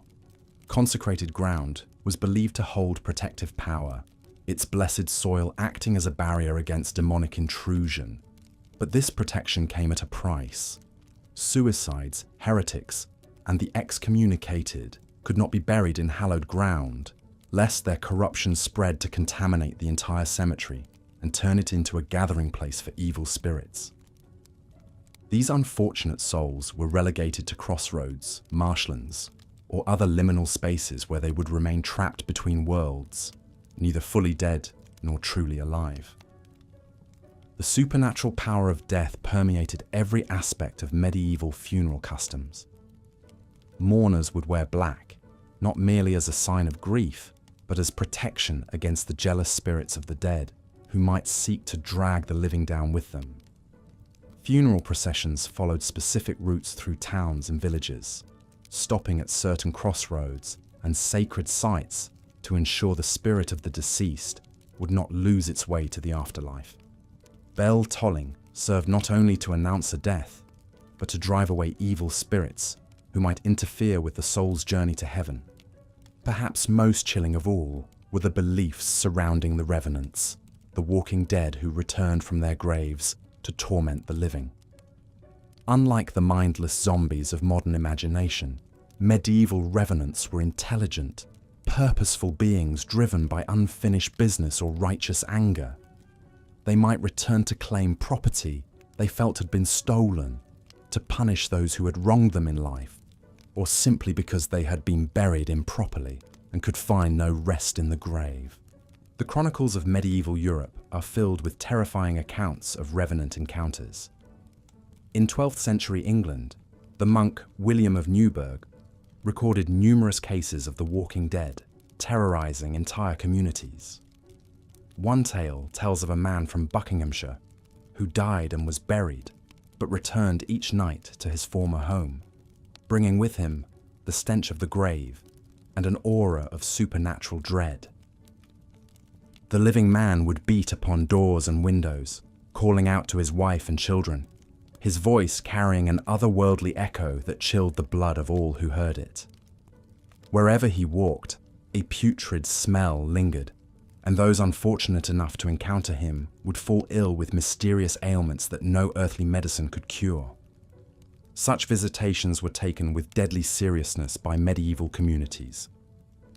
When a revenant appeared, the entire village would mobilize to deal with the supernatural threat. The most common solution was exhumation and ritual destruction of the corpse. Graves would be opened under the supervision of church officials, and the body examined for signs of supernatural corruption. If the corpse appeared too well preserved, if it had shifted position in the grave, or if it bore any other signs of unnatural activity, it would be subjected to various purification rituals. Holy water would be sprinkled over the remains, prayers would be recited, and sometimes the body would be dismembered or burned to prevent further supernatural activity. But the dead could also be benevolent guardians and guides for the living. The spirits of deceased family members were believed to watch over their descendants, offering protection and guidance in times of need. Medieval people would pray to their ancestors, leave offerings at graves, and observe elaborate memorial rituals designed to maintain positive relationships with the departed. The Feast of All Souls' Day became one of the most important celebrations of the medieval calendar, when the living would gather in cemeteries to share meals with the dead, quite literally setting places at tables for their deceased relatives. The cult of saints represented the most powerful and beneficial form of supernatural death. These holy men and women had achieved such spiritual perfection that their deaths became gateways to divine power rather than passages to ordinary rest. The bodies of saints were believed to remain incorrupt in their graves, radiating healing energy and working miracles for those who venerated them. Pilgrims would travel thousands of miles to touch the tomb of a saint, believing that physical contact with these sacred remains could cure disease, grant forgiveness for sins, or provide supernatural protection against earthly dangers. The relics of saints became the most precious treasures of the medieval world, more valuable than gold or jewels, because they contained actual fragments of divine power. A single bone from a saint's finger could protect an entire city from plague, famine, or invasion. Churches competed fiercely to acquire relics, sometimes resorting to theft or fraud to obtain these supernatural treasures. The trade in relics became a major industry, with merchants and pilgrims carrying sacred bones, hair, and clothing across the length and breadth of Europe. Even ordinary death held supernatural significance for medieval people through the elaborate beliefs surrounding purgatory. This intermediate realm between heaven and hell was conceived as a place of purification, where souls underwent spiritual cleansing before entering paradise. But purgatory was not simply a theological concept, but a lived reality that connected the dead to the living through bonds of supernatural obligation. The prayers, masses, and charitable works performed by the living could actually reduce the suffering of souls in purgatory, shortening their stay in that realm of purification and hastening their journey to eternal bliss. This belief created a complex economy of supernatural exchange between the living and the dead. Wealthy medieval people would endow chantries, special chapels where priests would say masses in perpetuity for their souls. These installations represented massive investments designed to ensure supernatural welfare in the afterlife. The poor, unable to afford such elaborate provisions, relied on the prayers of family members and the charity of religious institutions to ease their passage through purgatory. Medieval people believed they could actually communicate with souls in purgatory through dreams, visions, and supernatural manifestations. The dead would appear to their living relatives to request specific prayers or masses, to reveal the location of hidden treasures, or to provide warnings about future dangers. These encounters were taken as literal truth rather than psychological phenomena, and entire family fortunes might be spent to fulfill the supernatural requests of deceased relatives. The haunting presence of death in medieval life extended even to the most intimate family relationships. parents would name children after recently deceased relatives, believing this would allow the dead person's spirit to continue living through the new child.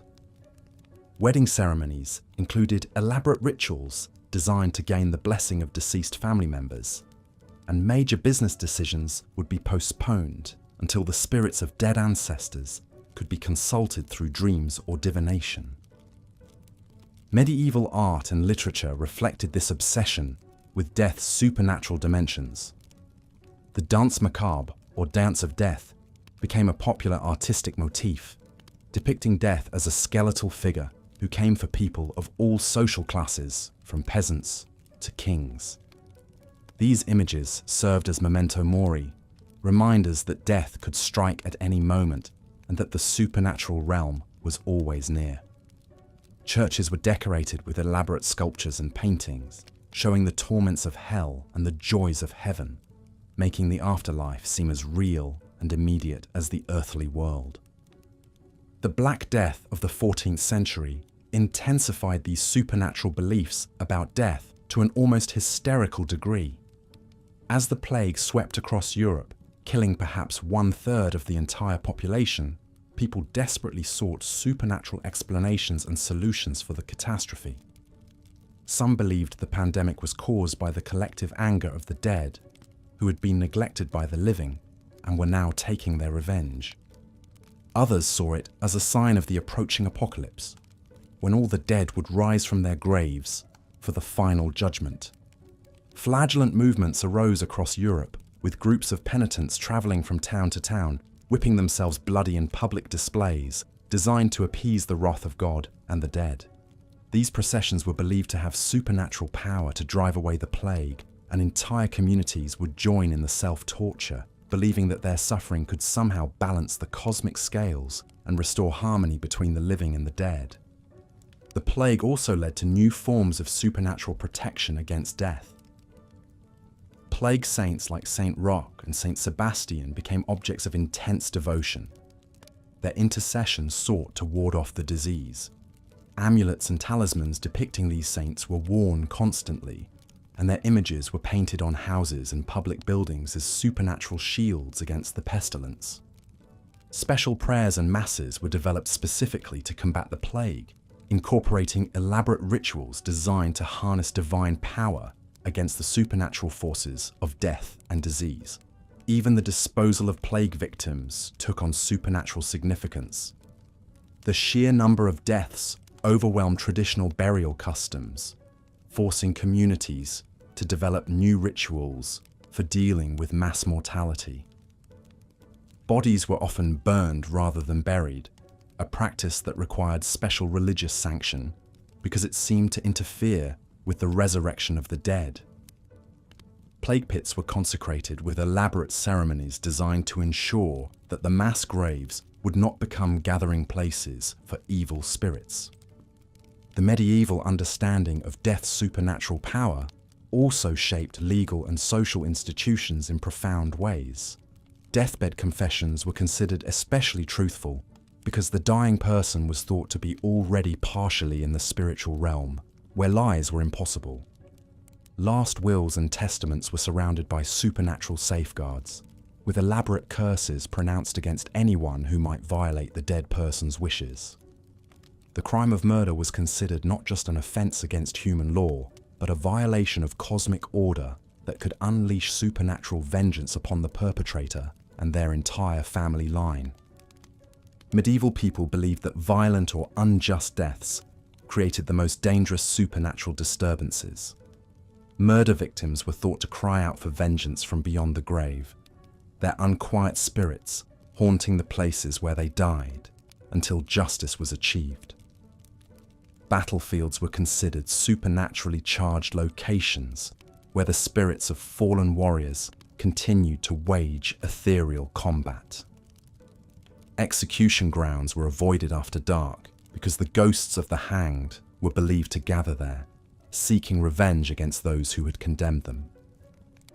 The supernatural power of death even extended to objects and places associated with mortality. Gallows were believed to possess magical properties, and pieces of rope used in hangings were sought after as powerful talismans. Graveyards were considered sources of supernatural ingredients for magical practices, with necromancers and witches supposedly gathering soil, bones, and other materials from tombs to use in their dark arts. Even the tools used by executioners and gravediggers were thought to be imbued with otherworldly power. As we drift deeper into the realm of sleep, we can hardly imagine living in a world where death held such immediate supernatural presence. Every funeral, every cemetery, every mention of the departed carried the weight of actual otherworldly power. The dead were not gone, but transformed, existing in a parallel realm that intersected constantly with the world of the living. Medieval people navigated this supernatural landscape with elaborate rituals and careful observances, knowing that a single misstep in honoring the dead could bring ghostly vengeance upon themselves and their communities. In this world where death was not an ending, but a doorway, where the grave was not a final rest, but a way station to other realms, the supernatural held dominion over the most fundamental human experience. The medieval understanding of mortality was inseparable from belief in spirits, souls, and otherworldly forces that shaped every aspect of existence, from the cradle to the grave and beyond, into the mysterious territories of the afterlife. Strange superstitions that ruled medieval life. History Sleep, Part 6. The medieval kitchen was perhaps the most treacherous battlefield of all, where the simple act of preparing a meal could summon forces both divine and demonic. Every cook, from the humblest peasant wife to the grandest royal chef, understood that food was never merely sustenance. It was a conduit for supernatural power, a vessel through which blessings or curses could flow with equal ease. In the shadowy recesses of castle kitchens and cottage hearths, an intricate web of culinary superstitions governed every aspect of food preparation. The very act of kneading bread required precise rituals to ensure the loaves would rise properly and ward off evil influences. Medieval bakers would carve crosses into their dough before placing it in the oven, believing this sacred symbol would protect both the bread and those who consumed it from malevolent spirits. They whispered prayers over their mixing bowls and never dared to bake on certain cursed days of the calendar, lest their efforts turn to ash or their customers fall victim to mysterious ailments. The brewing of ale and wine carried equally potent supernatural implications. Brewers understood that their craft walked a delicate line between nourishment and sorcery, as the mysterious process of fermentation was seen as a form of controlled magic. They would hang protective herbs like rowan and vervan above their brewing vessels, and many refused to begin a new batch during the dark of the moon, when evil spirits were thought to be most active. Some alewives were known to whisper incantations over their fermenting barrels, calling upon benevolent spirits to ensure their brew would be both potent and pure. The foam that rose to the surface during fermentation was carefully examined for omens. Too much foam might indicate the presence of malicious entities, while too little could suggest the batch was cursed to fail. Salt, that precious commodity that preserved food and life itself, was imbued with profound supernatural significance. Medieval cooks treated salt with the reverence due to a holy relic, for it was believed to possess inherent power against evil forces. Spilling salt was considered a grave misfortune that required immediate ritual correction. The unfortunate soul who knocked over the salt cellar had to quickly throw a pinch over their left shoulder to blind the devil who was surely lurking there, waiting to capitalize on the moment of carelessness. Many households kept blessed salt, sanctified by priests during special ceremonies, which was used not only for cooking, but also for creating protective barriers around homes and for healing purposes. The medieval spice trade brought with it not only exotic flavors, but also a treasure trove of magical beliefs. Each spice was thought to possess its own supernatural properties beyond mere taste enhancement. Cinnamon was believed to ward off plague and evil spirits, while also serving as a potent love charm. when added to food shared between lovers. Cloves were thought to enhance memory and protect against nightmares, making them popular additions to evening meals.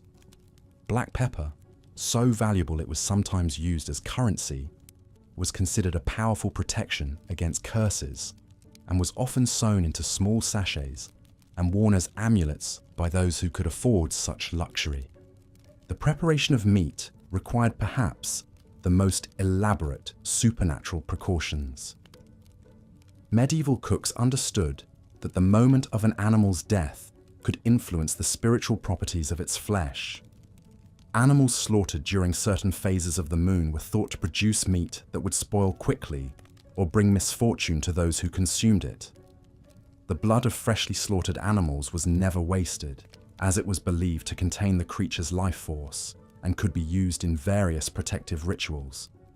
Some cooks would sprinkle a few drops of blood at the corners of their kitchens to appease household spirits and ensure their continued protection. The medieval understanding of food preservation was inextricably linked to supernatural beliefs. Smoking and salting were not merely practical techniques, but rituals that invoked protective powers. The smoke itself was thought to carry prayers and protective energies, which is why certain woods were preferred for smoking. Oak for strength and endurance, apple for love and harmony, and ash for protection against malevolent magic. The process of salting meat was often accompanied by specific incantations, and the salt used for preservation was sometimes mixed with blessed herbs or tiny fragments of holy relics to enhance its protective properties. Medieval gardens were cultivated not only for sustenance, but as living repositories of supernatural power. Every herb and vegetable was believed to possess specific magical properties that could influence health, love, prosperity, and protection. Garlic was perhaps the most revered of all garden plants, known for its ability to repel vampires, demons, and the evil eye. Medieval cooks would hang braids of garlic in their kitchens and add it liberally to their cooking, believing it would protect their households from supernatural threats. Onions were thought to absorb negative energies and diseases from the air. During plague outbreaks, many families would place cut onions in the corners of their homes, believing they would draw the pestilence away from the inhabitants. The timing of meals was governed by complex supernatural considerations that went far beyond simple hunger or convenience. Certain foods were never to be consumed on specific days of the week or during particular seasons, as doing so could invite misfortune or spiritual contamination. Fish was traditionally eaten on Fridays, not only for religious reasons, but because it was believed that consuming the flesh of land animals on the day of Christ's crucifixion could attract demonic influences. Many medieval households observed elaborate fasting rituals that were designed not merely for spiritual purification, but to align their bodies with cosmic forces and protect them from supernatural harm. The medieval feast was transformed into a complex ritual of supernatural significance, where the arrangement of food, the order of serving, and even the seating of guests could influence the spiritual atmosphere of the gathering. Wealthy households employed food tasters not only to detect poisons, but to identify dishes that might have been cursed or contaminated by malevolent magic. The host would often have the first bite of each dish blessed by a priest, or would personally taste it first to demonstrate that it was free from supernatural corruption. Medieval cooks developed an intricate understanding of food combinations that went beyond flavor to encompass spiritual harmony. Certain foods were never to be mixed, as their conflicting spiritual energies could create dangerous imbalances.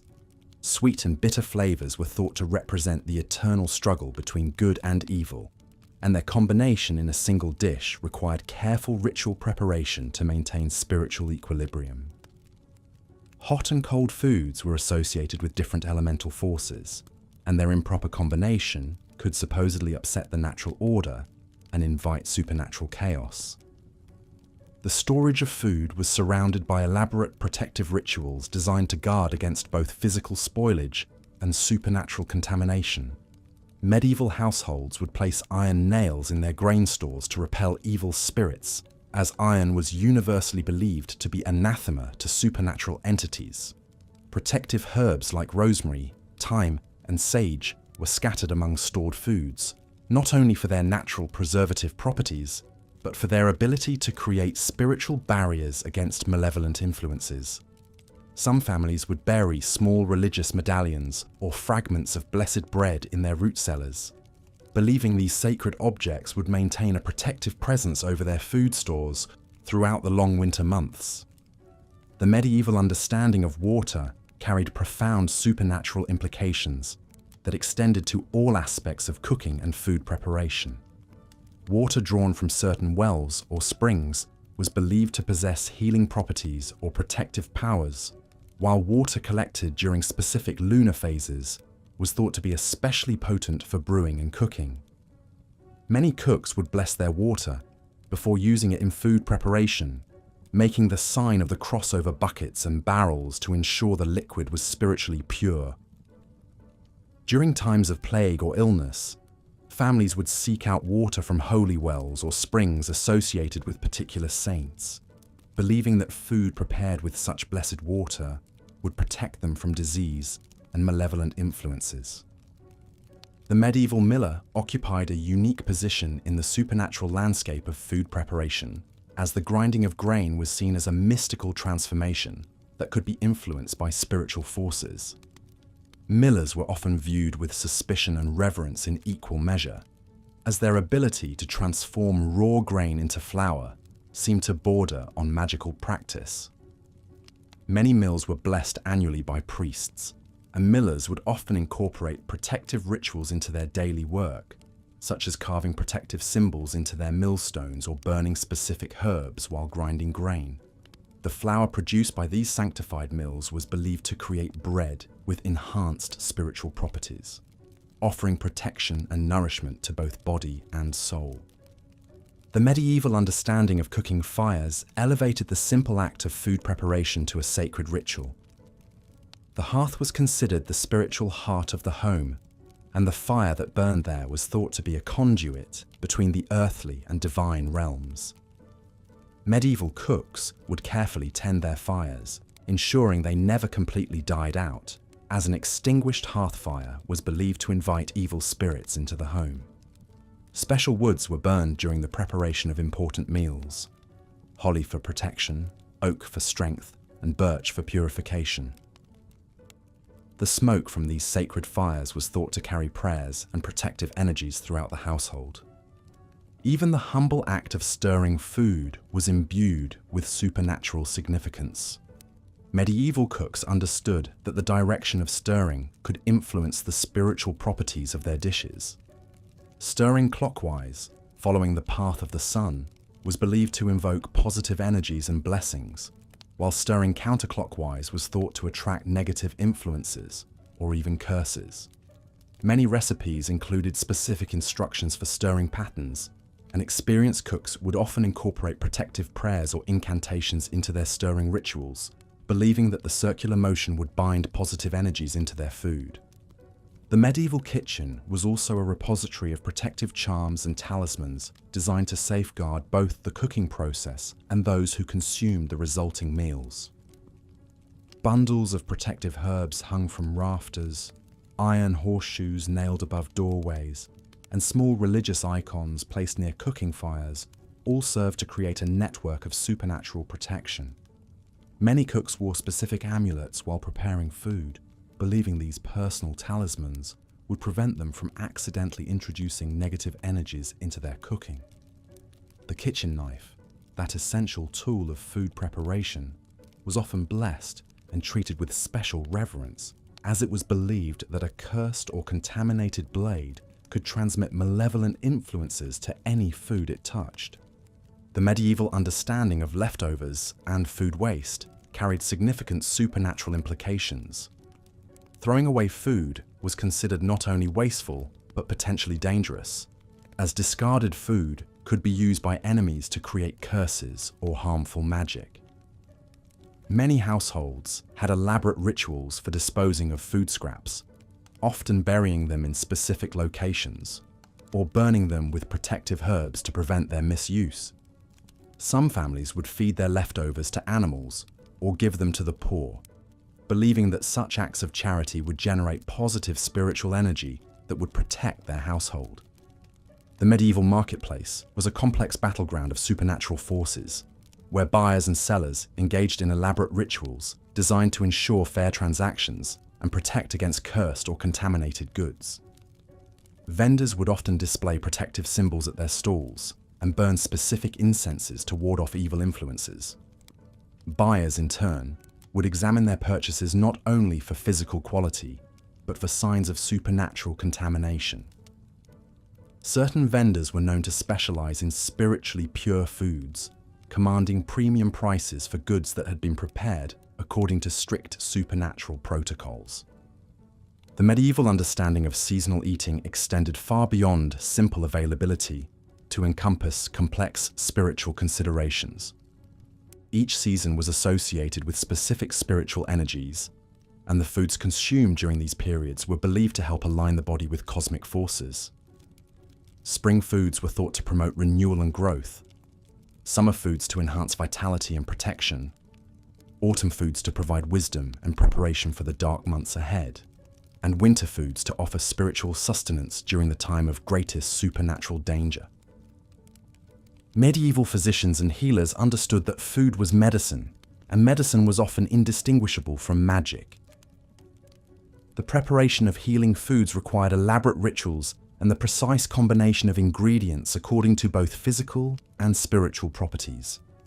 Many healing recipes included specific prayers or incantations to be recited during preparation, and the timing of food-based treatments was carefully coordinated with lunar phases, planetary alignments, and religious observances. The distinction between cook, healer, and wise woman was often blurred, as those who understood the supernatural properties of food held positions of great respect and sometimes suspicion within their communities. The medieval understanding of hospitality carried profound spiritual implications that transformed the simple act of sharing a meal into a sacred ritual of protection and blessing. Guests were offered the best food available, not merely out of courtesy, but because proper hospitality was believed to generate protective spiritual energy for both host and visitor. The sharing of bread and salt with strangers was considered a binding ritual that created mutual obligations of protection and peaceful intent. Many households maintained special stores of blessed food, specifically for offering to travelers and guests, believing that such generous hospitality would ensure divine protection for their family. As the medieval period progressed, these culinary superstitions became increasingly elaborate and codified, creating a complex system of beliefs that governed every aspect of food preparation and consumption. The medieval kitchen was transformed from a simple place of cooking into a sacred space where the physical and spiritual worlds intersected with every meal. These beliefs provided comfort and a sense of control in an uncertain world, offering explanations for food spoilage, illness, and misfortune, while providing practical frameworks for food safety and preservation. The legacy of these medieval food superstitions can still be traced in many modern culinary traditions and folk beliefs. The practice of blessing meals before eating, the use of specific herbs and spices for both flavor and supposed health benefits, and the elaborate rituals surrounding holiday cooking all echo the profound spiritual significance that medieval people attributed to food and its preparation. In an age where survival often depended on the success of the harvest and the preservation of food through long winters, these supernatural beliefs provided both practical guidance and spiritual comfort, weaving together the sacred and the mundane in the most fundamental human activity of nourishing the body and soul. Looking at the reference materials, I can see a clear pattern for creating engaging, sleep-focused historical content. Here's part 7 of Strange Superstitions That Ruled Medieval Life, History Sleep. The shadowy realm between sleep and waking held particular terror for medieval minds, where the boundaries between the living and the dead grew thin as gossamer threads. In the flickering candlelight of midnight chambers, people whispered of the restless spirits that roamed the earth, unable to find peace in the afterlife. These were not merely the ghosts of folklore, but very real threats that required constant vigilance and elaborate protective rituals. Dreams themselves were considered windows into otherworldly realms, portals through which demons might slip into the sleeping mind. Medieval people believed that during sleep, the soul partially departed the body, leaving it vulnerable to spiritual invasion.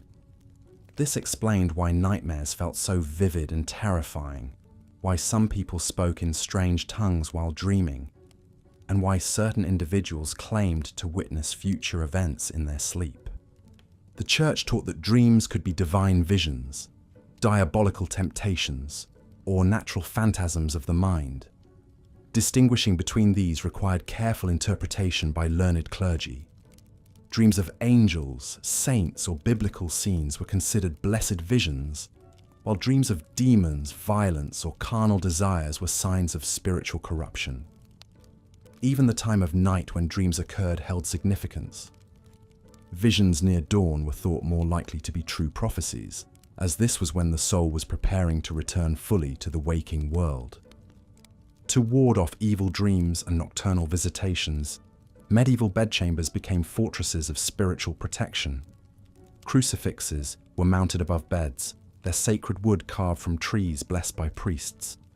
Holy water was sprinkled on pillows and bed linens, creating invisible barriers against demonic intrusion. Rosary beads were clutched in sleeping hands, their repeated prayers forming protective circles around the slumberer.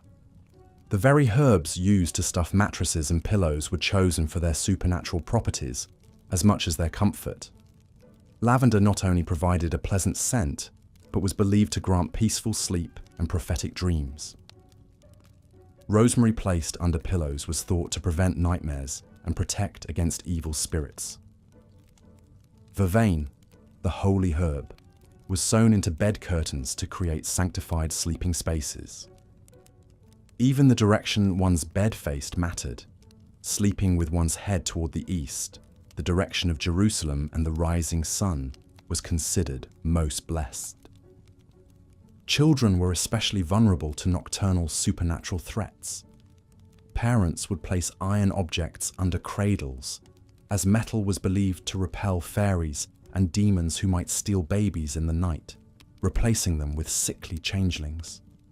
Amulets of coral, jet, or amber were sewn into infant clothing, their natural properties thought to absorb negative spiritual energy.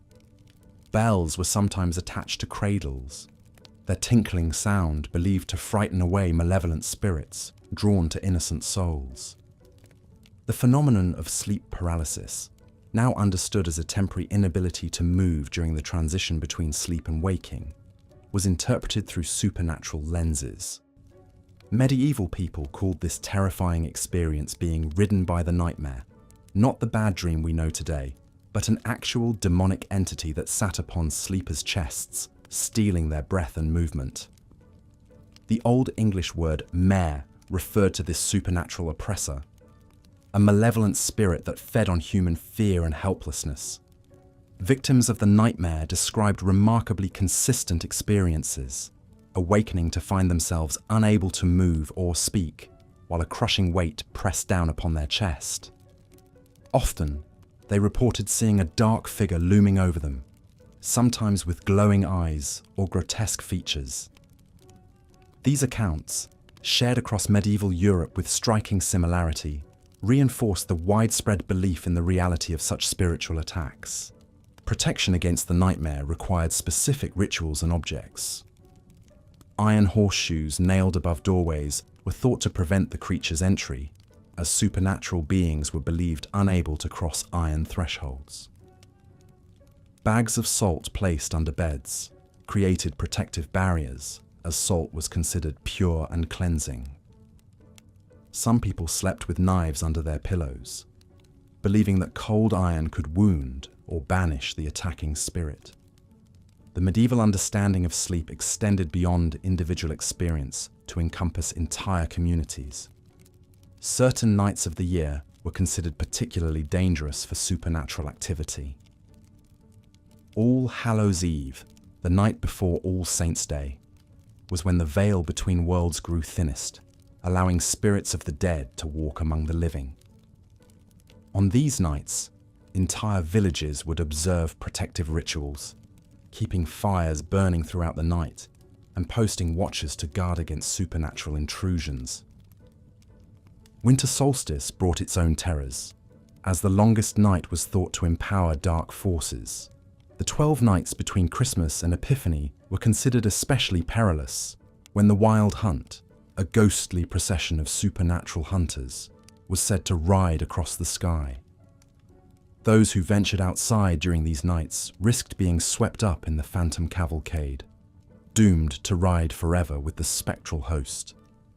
Even the simple act of extinguishing candles before sleep required careful attention to supernatural concerns. Blowing out flames carelessly might inadvertently summon demons who rode on the wind. Proper technique involved snuffing candles with special implements blessed by priests, or covering flames with metal caps that trapped any evil spirits that might attempt to enter through the dying light. The position of one's body during sleep held deep significance in medieval superstition. Sleeping on one's back was considered dangerous, as this position left the heart and soul most vulnerable to spiritual attack. Side sleeping was preferred, particularly on the right side, as this was associated with righteousness and divine protection. Covering one's head while sleeping was thought to provide additional spiritual armor, creating a sacred cocoon around the most vulnerable part of the body. Mirrors in bedchambers presented particular supernatural hazards. These reflective surfaces were believed to be windows into otherworldly realms, capable of trapping souls or providing entry points for malevolent spirits. Many medieval households covered or removed mirrors from sleeping areas, especially during illness, as weakened souls were thought more likely to become lost in the mirror's depths. The timing of sleep itself was governed by supernatural considerations. Going to bed too early was thought to invite demonic visitation, as evil spirits were most active during the twilight hours between day and night. Staying awake too late was equally dangerous, as exhaustion weakened one's spiritual defenses. The ideal bedtime aligned with the church's evening prayers, when divine protection was strongest and evil forces temporarily retreated. Pregnant women faced additional supernatural threats during sleep, as their unborn children were considered particularly attractive to malevolent spirits seeking to inhabit human forms. Expectant mothers slept surrounded by protective amulets and blessed objects, their bedchambers transformed into sacred fortresses. Iron keys placed under pillows were thought to lock out evil influences, while pieces of consecrated bread sewn into nightgowns provided spiritual nourishment to both mother and child. The superstitions surrounding medieval sleep reveal a worldview where the supernatural realm pressed constantly against the boundaries of everyday existence. In the vulnerable hours of darkness, when consciousness retreated and the body lay helpless, medieval people felt themselves exposed to forces beyond human understanding or control. Their elaborate protective rituals and beliefs provided psychological comfort in a world where the line between the natural and supernatural remained forever blurred. Sleep, rather than being a simple biological necessity, became a nightly journey through a landscape of spiritual dangers and divine mysteries. Each dawn brought relief not merely from darkness, but from the supernatural perils that lurked in the shadow realm between waking and dreaming. These beliefs shaped not only how medieval people slept, but how they understood the very nature of consciousness, soul, and the invisible forces that governed their world. As you drift toward your own peaceful slumber tonight, safe from the supernatural terrors that haunted medieval minds, perhaps you can appreciate the simple blessing of rest, untroubled by fears of demonic visitation or spiritual attack.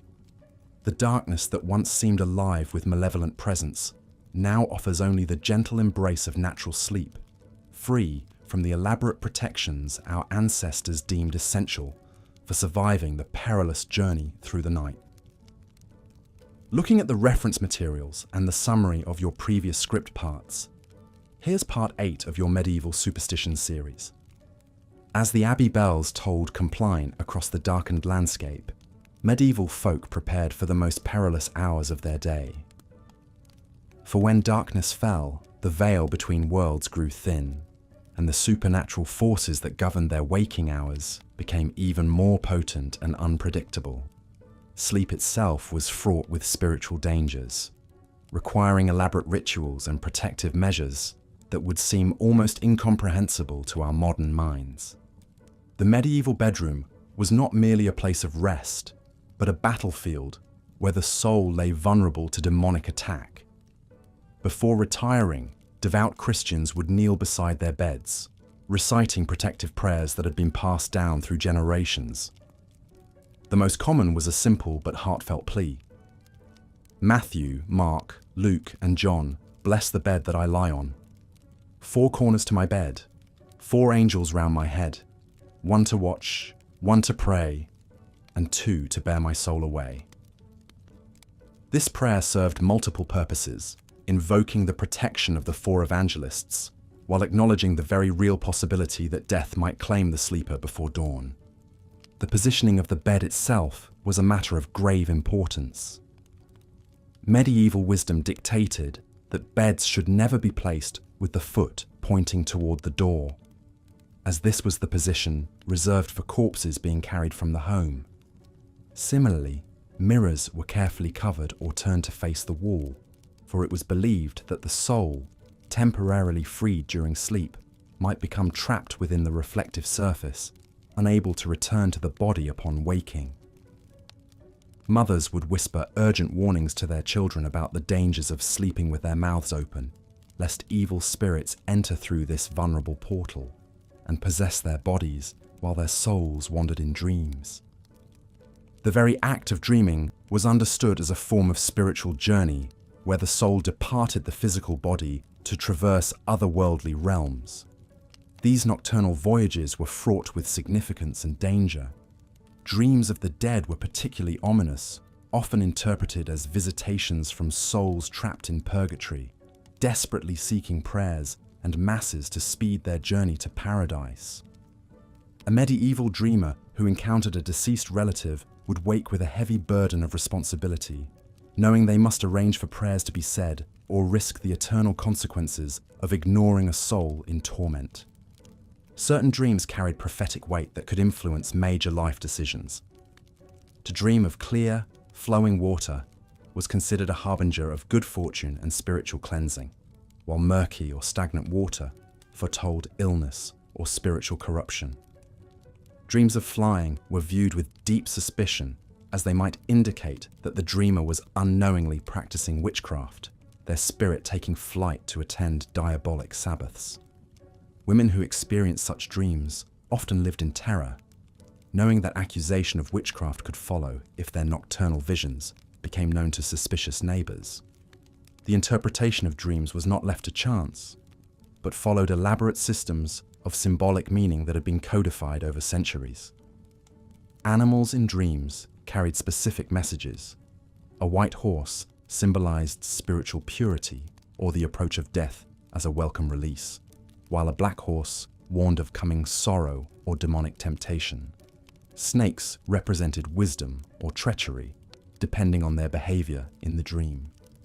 And birds were understood as messengers from the divine realm, their species and actions providing clues to their spiritual significance. Nightmares held special terror in the medieval imagination, understood not as mere products of an anxious mind, but as actual demonic attacks upon the sleeping soul. The very word nightmare derives from the medieval belief in the mare, a malevolent spirit that would sit upon the chests of sleepers, causing feelings of suffocation and terror. These supernatural assaults were taken so seriously that elaborate countermeasures were developed to prevent them. Iron objects placed beneath the pillow were believed to repel demonic forces, while certain herbs like vervain and rowan were sewn into sachets and hidden within the bedding. The phenomenon of sleep paralysis, now understood as a natural neurological occurrence, was interpreted as evidence of spiritual warfare. Sufferers would describe being pinned down by invisible forces, unable to move or cry out, while malevolent presences loomed over them. These experiences reinforced medieval beliefs about the vulnerability of the sleeping soul and the constant threat posed by demonic forces. Remedies included the recitation of specific prayers, the burning of blessed candles, and the sprinkling of holy water around the sleeping chamber. Children's sleep was protected by an elaborate network of charms and rituals that reflected both Christian doctrine and ancient pagan traditions. Mothers would place sprigs of rowan or elder beneath their children's cribs, believing these plants held protective powers against supernatural harm. Lullabies were not merely soothing melodies, but incantations designed to invoke divine protection, their lyrics filled with references to guardian angels and protective saints. The cradle itself might be surrounded by iron nails or blessed salt, creating a sacred barrier against malevolent spirits who were thought to be particularly drawn to the innocence of young souls. The timing of sleep was governed by both practical necessities and spiritual considerations. The hours immediately following sunset were considered the most dangerous, as evil spirits were believed to be most active during this transition from light to darkness. Many families would remain awake for several hours after dark, engaging in prayers, storytelling, or quiet work by candlelight, waiting until the darkest hours when demonic forces were thought to retreat before attempting sleep. The period just before dawn was considered the safest time for rest, as evil spirits were said to flee at the approach of daylight. Sleepwalking was viewed with particular alarm, understood as evidence that the soul had become detached from the body and was wandering in a state of spiritual danger. Sleepwalkers were believed to be especially vulnerable to demonic possession or fairy enchantment, their unguarded souls easy prey for supernatural predators. Families would go to great lengths to prevent sleepwalking episodes, tying sleepers to their beds or placing obstacles around the sleeping area. If sleepwalking did occur, the affected person would undergo extensive spiritual cleansing, including confession, prayer, and sometimes exorcism rituals performed by the local priest. The practice of sharing beds, common among medieval families due to both practical necessity and the belief in communal protection, created additional layers of supernatural concern. It was believed that the spiritual state of one sleeper could affect others sharing the same sleeping space. A person in a state of mortal sin might contaminate the dreams of innocent bedmates, while a particularly holy individual could provide spiritual protection for the entire household. This led to careful consideration of sleeping arrangements, with families sometimes separating members based on their perceived spiritual condition.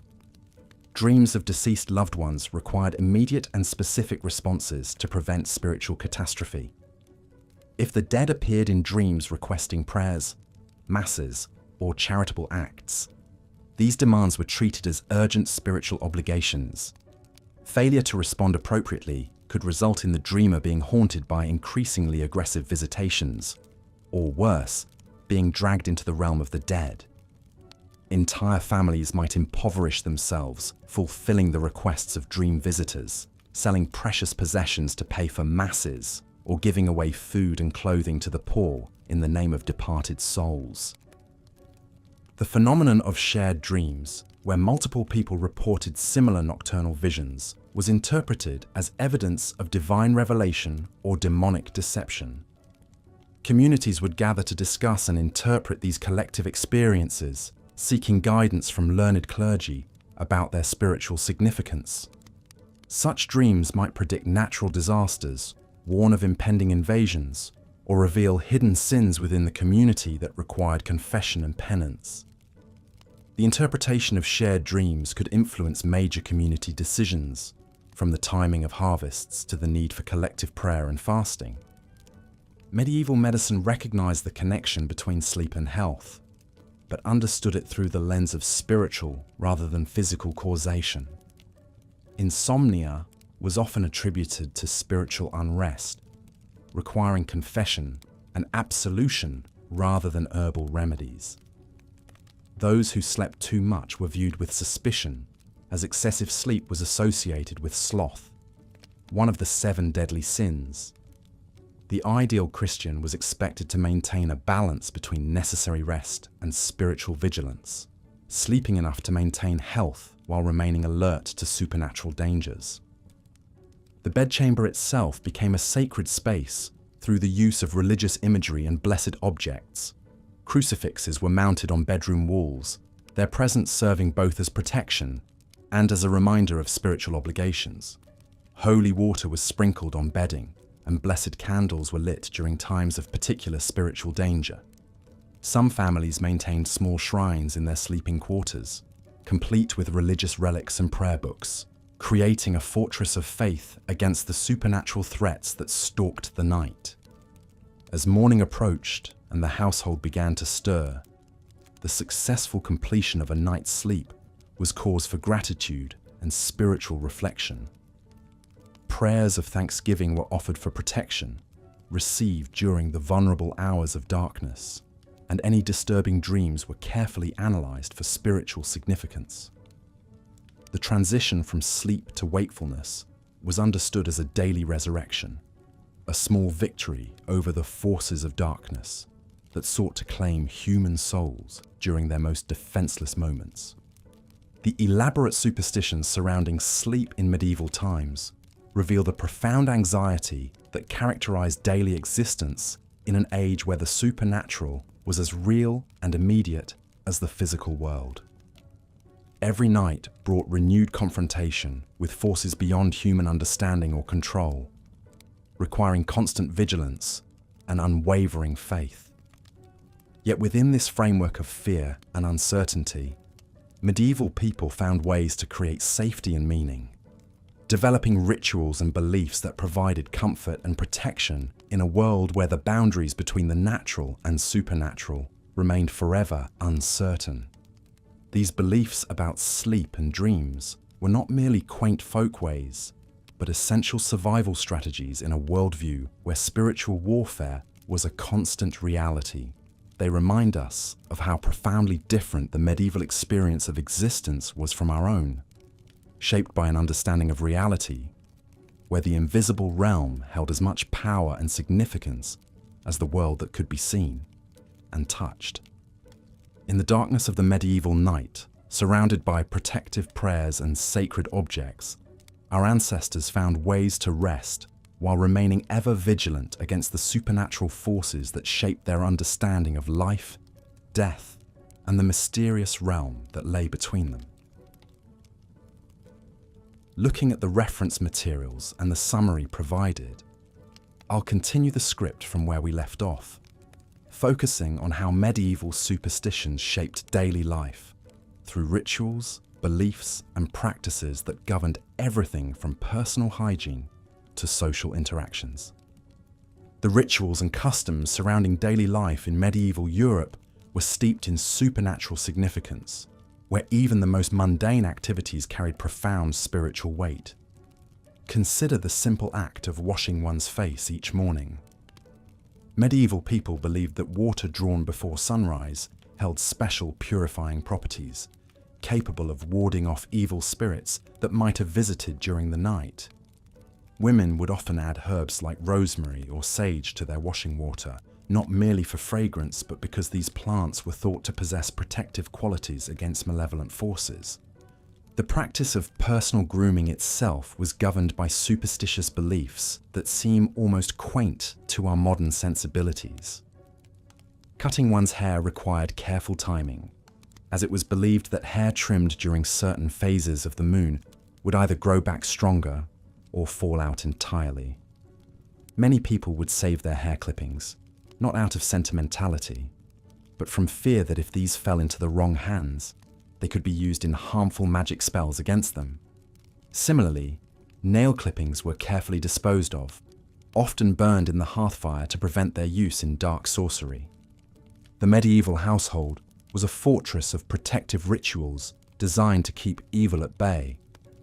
Horseshoes were nailed above doorways, not as mere decoration, but as powerful talismans believed to trap evil spirits in their curved iron embrace.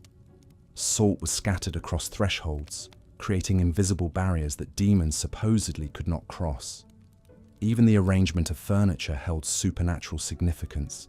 Beds were positioned to avoid direct alignment with doors, as it was thought that evil spirits traveled in straight lines and could more easily possess a sleeping person whose bed lay in their path. The kitchen, that vital heart of the medieval home, was perhaps the most heavily protected space of all. Iron utensils were preferred not only for their durability, but because iron was believed to repel supernatural creatures. Bread was marked with crosses before baking, both as a blessing and as protection against evil influences that might spoil the dough. Milk was never left uncovered after dark, as it was thought that malicious spirits could curdle it with their mere presence, and a family's dairy cow might subsequently fall ill or cease producing milk altogether. Medieval people lived in constant awareness of the thin veil between the natural and supernatural worlds, particularly when it came to their interactions with animals. Cats, while valued for their ability to control vermin, were viewed with deep suspicion due to their alleged connections to witchcraft. A black cat crossing one's path was considered an omen of misfortune, though the interpretation could vary depending on the direction of travel and the time of day. Dogs, conversely, were seen as protectors against evil spirits, their keen senses supposedly allowing them to detect supernatural presence long before humans could perceive any danger. The medieval understanding of illness and healing was inseparable from supernatural beliefs. Disease was often attributed to spiritual causes, the evil eye, demonic possession, or punishment for sin. Consequently, medical treatment invariably included spiritual remedies alongside whatever herbal or physical interventions might be applied. Prayers were recited over the sick, holy water was sprinkled on fevered brows, and protective amulets were placed around the necks of the afflicted. Even the timing of medical procedures was governed by astrological considerations, with surgeons consulting star charts to determine the most auspicious moments for bloodletting or other treatments. The practice of pilgrimage, so central to medieval religious life, was surrounded by elaborate superstitions designed to ensure both physical safety and spiritual efficacy. Pilgrims would carry carefully selected collections of protective items, medallions bearing the images of saints, vials of holy water from sacred springs, and small bags of earth from holy sites. The very act of walking these sacred paths was believed to accumulate spiritual merit, but only if undertaken with the proper intentions and accompanied by the correct rituals. Some pilgrims would walk barefoot across rough terrain, believing that their physical suffering would be transformed into spiritual purification. Weather and seasonal changes were interpreted through a complex lens of supernatural understanding that governed agricultural practices and daily planning. The appearance of unusual cloud formations, unexpected frosts, or unseasonable warmth were all read as omens requiring specific responses. Farmers would perform protective rituals over their newly planted fields, sprinkling blessed salt around the perimeter and reciting prayers to agricultural saints. The first thunderstorm of spring was greeted with particular ceremonies, as it was believed to awaken the earth's fertility, but also to stir up dangerous elemental spirits that needed to be properly placated. The medieval marketplace was another realm where superstition and commerce intertwined in fascinating ways. Merchants would often begin their trading day with specific rituals designed to ensure good fortune. Touching iron for luck, reciting particular prayers, or carrying talismans associated with their patron saints. The quality of goods was sometimes judged not only by their physical appearance, but by supernatural signs. bread that rose too quickly might be suspected of supernatural interference, while wine that fermented unusually slowly could be attributed to malevolent influences in the cellar. Social interactions themselves were governed by countless small superstitions that shaped daily behavior in profound ways. The simple act of sneezing required immediate spiritual attention, with bystanders quickly blessing the sneezer to prevent evil spirits from entering through their momentarily vulnerable body. Spilling salt was considered catastrophically unlucky, requiring immediate countermeasures such as throwing a pinch over one's left shoulder to blind the devil. Even casual conversation was peppered with protective phrases and gestures designed to ward off the evil eye or prevent harmful magic from taking hold. The medieval understanding of time itself was infused with supernatural significance that extended far beyond the church calendar. Certain hours of the day were considered more dangerous than others, with the period between midnight and dawn being particularly fraught with supernatural peril. Many people would avoid traveling during these dark hours, believing that evil spirits and malevolent creatures were most active when the sun's protective power was absent. The transition periods, dawn, dusk, noon, and midnight, were thought to be times when the barriers between worlds grew thin, requiring extra vigilance and protective measures. Sleep, that daily journey into unconsciousness, was surrounded by elaborate rituals designed to protect both body and soul during their vulnerable state. Beds were often blessed with holy water and surrounded by protective symbols. Some people would place iron objects under their pillows, or wear sacred medallions to prevent evil spirits from stealing their souls while they slept. Dreams were carefully interpreted for omens and divine messages, with certain dream symbols requiring immediate action upon waking. Protective prayers, visits to church, or changes in planned activities. The very clothes people wore carried supernatural significance beyond their practical function. Certain colors were believed to attract or repel various spiritual forces. Red was thought to provide protection against evil, while wearing black might invite misfortune unless balanced with protective amulets. The way clothes were put on mattered too. Donning a shirt inside out by accident was considered a sign of impending good fortune, while putting on the left shoe before the right could bring bad luck that would last the entire day. As we drift deeper into the realm of medieval superstition, we begin to understand how these beliefs provided not just explanation for the inexplicable, but a sense of control in an uncertain world. Every ritual, every protective gesture, every carefully observed custom was a way for ordinary people to feel they had some influence over forces far beyond their understanding. In a time when death could come suddenly through disease, accident, or violence, when harvests could fail without warning, and when the future seemed largely predetermined by forces beyond human comprehension, these supernatural practices offered hope, comfort, and the illusion of some measure of control over one's destiny.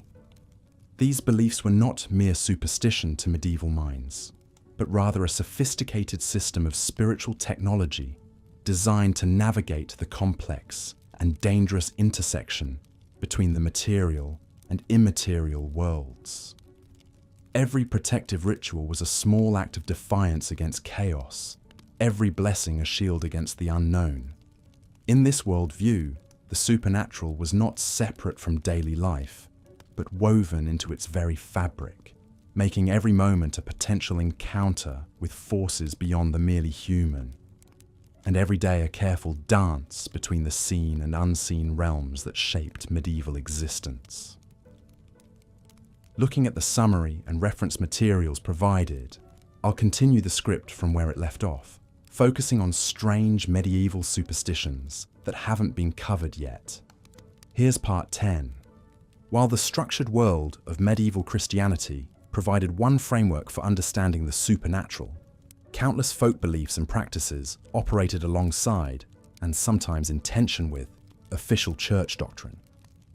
These were the superstitions passed down through generations, whispered from mother to daughter, shared among neighbors, and carried across vast distances by traveling merchants and pilgrims.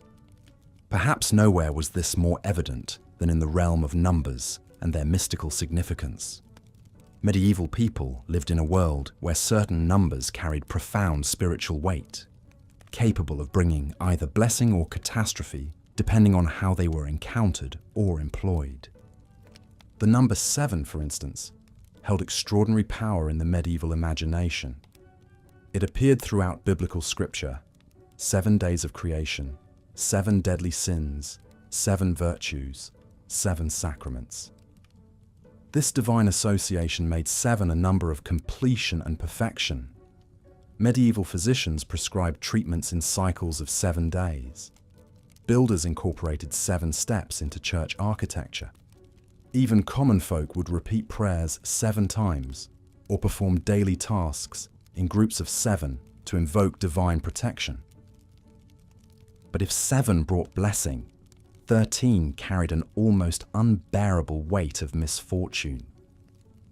The superstitions surrounding 13 guests at a table, harking back to the Last Supper where 13 sat before Christ's betrayal, was so powerful that medieval hosts would go to extraordinary lengths to avoid this configuration.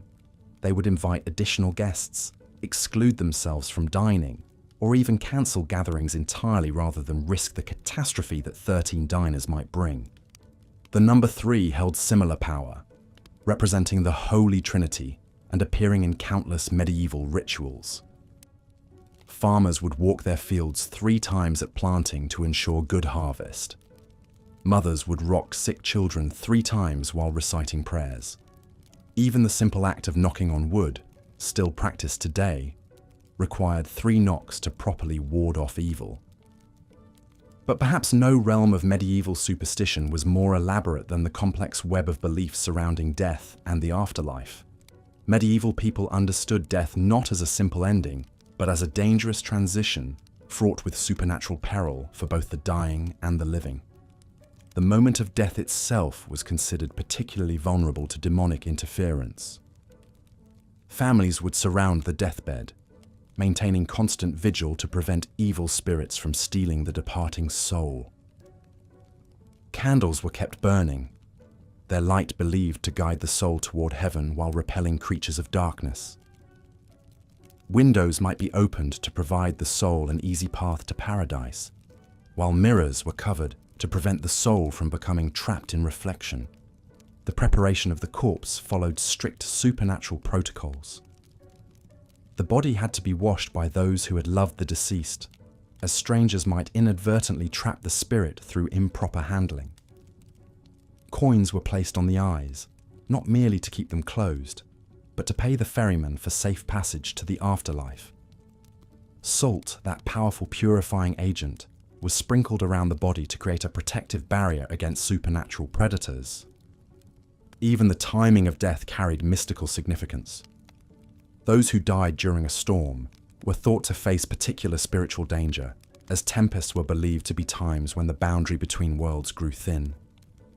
Deaths occurring on holy days were considered blessed, while those happening on Friday, the day of Christ's crucifixion, required special prayers and protections. The period between death and burial was fraught with supernatural tension. The corpse could not be left alone, as malevolent spirits might possess the empty shell, or the soul might return to animate its former body. Family members took turns in constant vigil, praying, telling stories, and sometimes even speaking directly to the deceased to comfort their spirit during this vulnerable transition. Medieval funeral processions followed routes designed as much for spiritual protection as practical convenience. The path to the cemetery often wound through the village in specific patterns meant to confuse any evil spirits that might be following the corpse. Mourners carried rowan branches, iron nails, or small bags of salt, all substances believed to repel supernatural threats. Church bells tolled not merely to announce the death, but to drive away demons with their sacred sound. The burial itself required precise supernatural protocols. The grave had to be oriented east to west, positioning the deceased to face the rising sun and the direction of Christ's expected return. Personal items were often buried with the dead, not from sentiment alone, but from the belief that the soul might need these possessions in the afterlife. Weapons buried with warriors, tools with craftsmen, jewelry with women, all served as supernatural insurance for the journey ahead. But the relationship between the living and the dead did not end with burial. Medieval people understood the boundary between life and death as permeable, with spirits capable of returning to interact with the physical world. This belief gave rise to elaborate customs designed to maintain proper relationships with the deceased, while protecting the living from supernatural harm. All Souls' Day, observed on November 2nd, represented the most formal acknowledgement of this ongoing relationship. On this night, the souls of the dead were believed to return to Earth, seeking prayers, remembrance, and sometimes unfinished business with the living.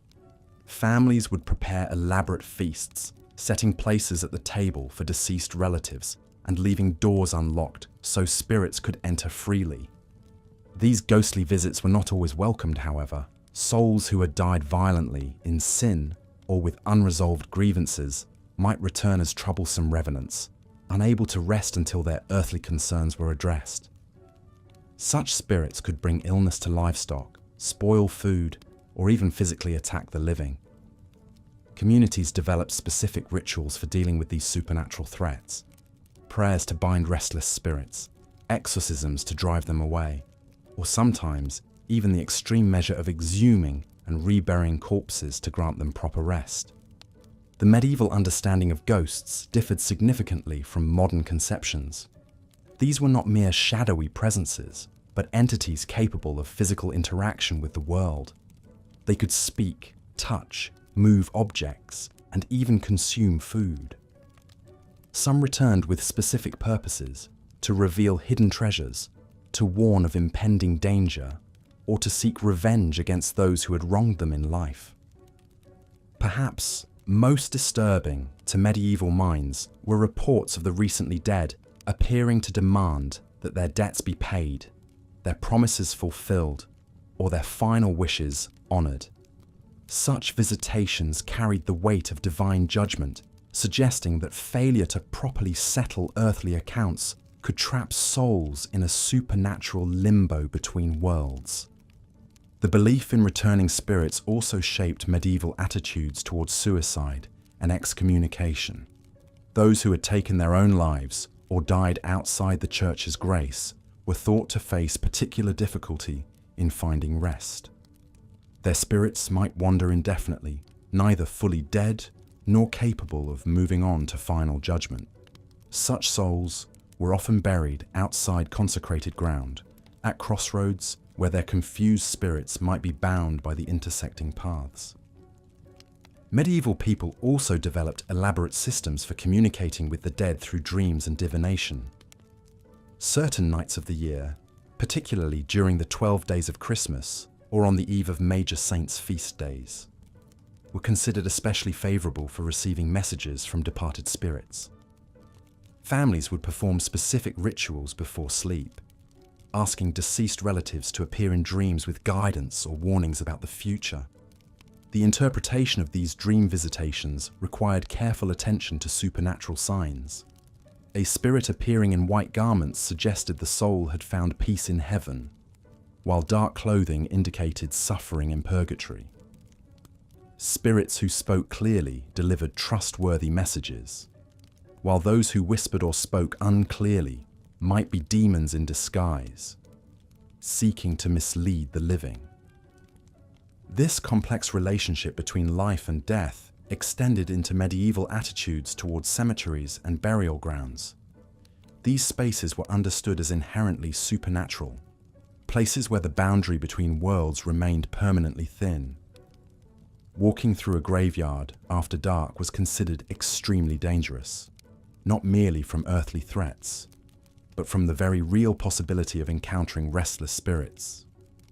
Yet cemeteries also served as sources of supernatural power that could be harnessed for protection. Soil from consecrated burial grounds was believed to carry protective properties, often gathered secretly and sprinkled around homes or carried in small pouches as personal talismans.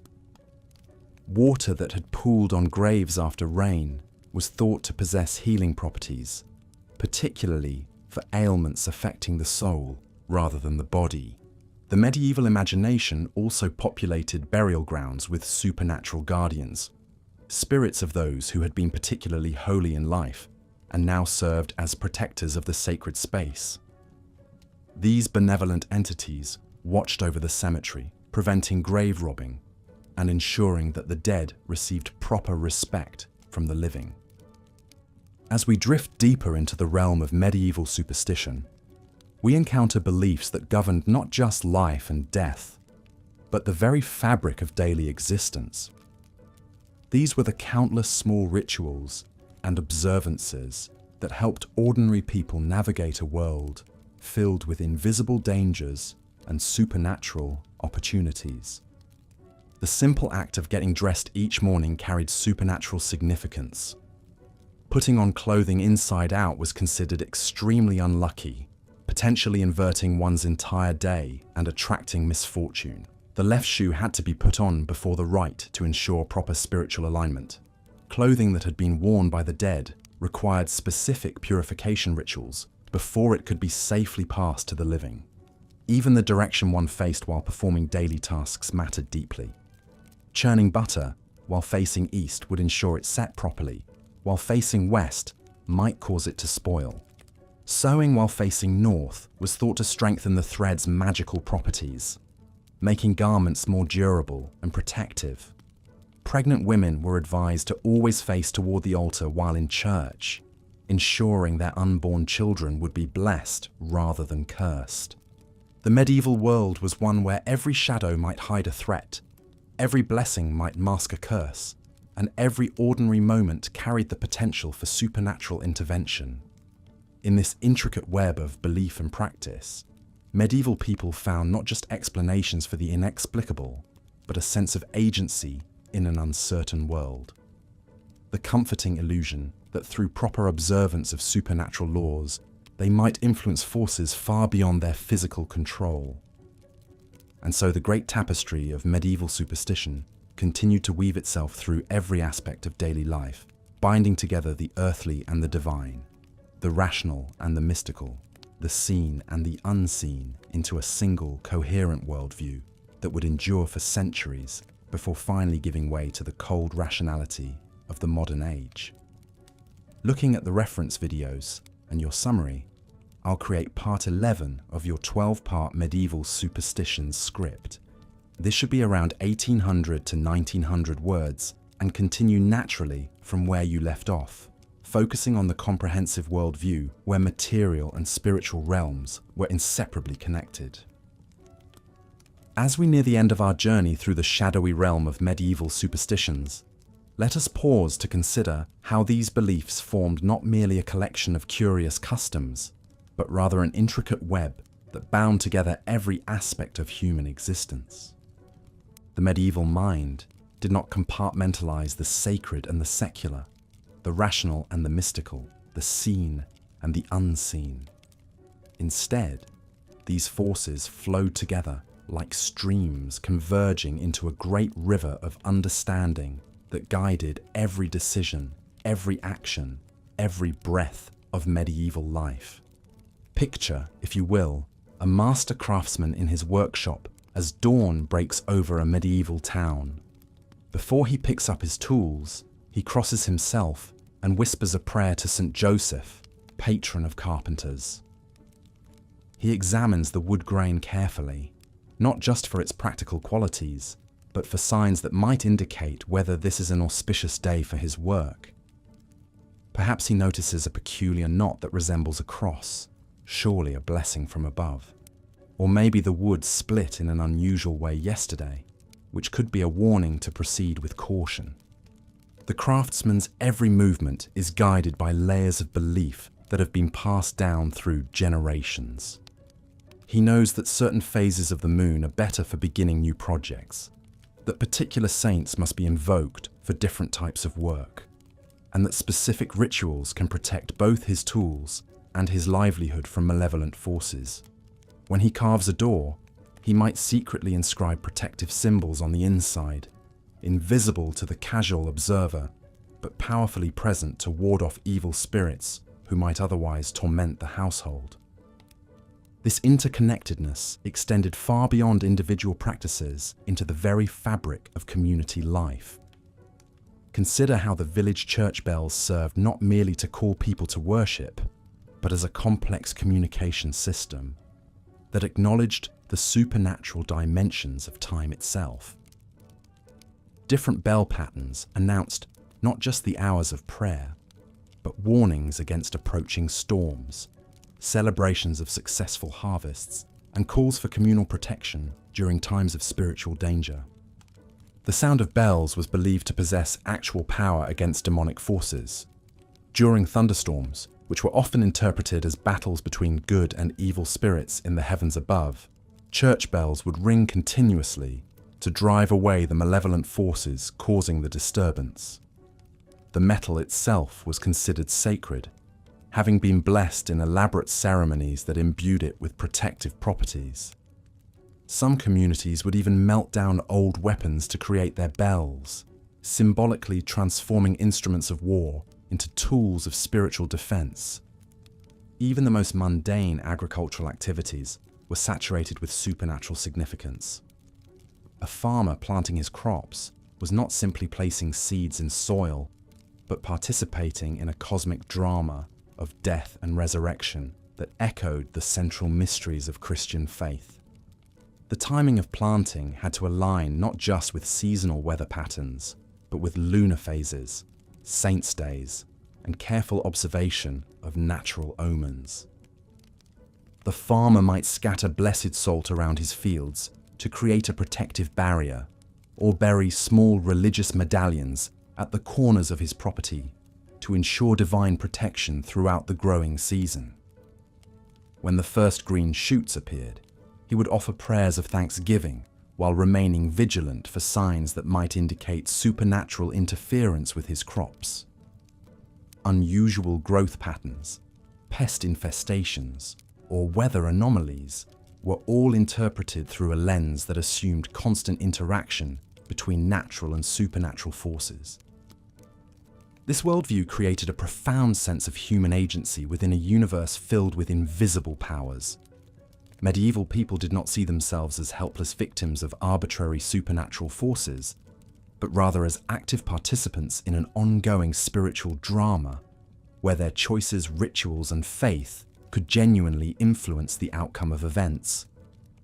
A mother protecting her child with amulets and prayers was not engaging in empty superstition, but wielding real power against real threats in a world where the boundary between physical and spiritual danger was essentially meaningless.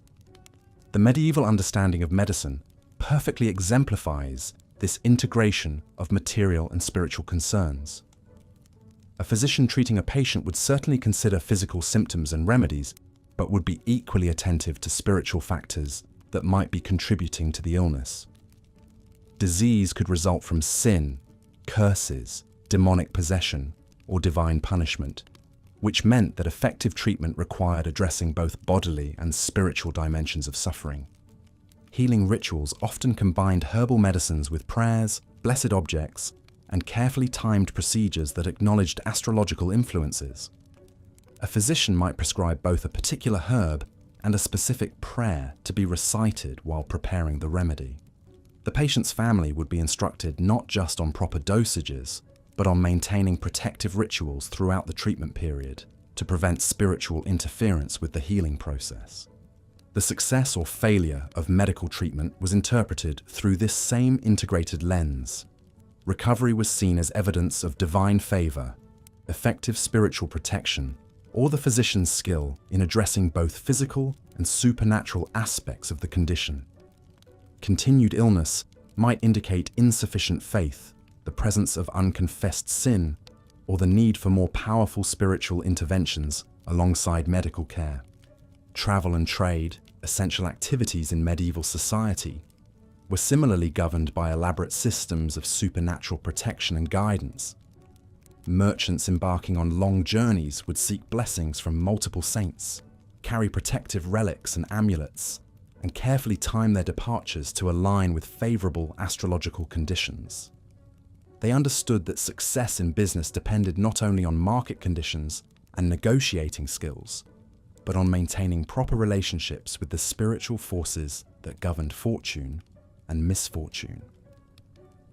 Trade routes themselves were mapped not just according to geographical features and political boundaries, but with careful attention to sacred sites, protective shrines, and locations known for supernatural activity.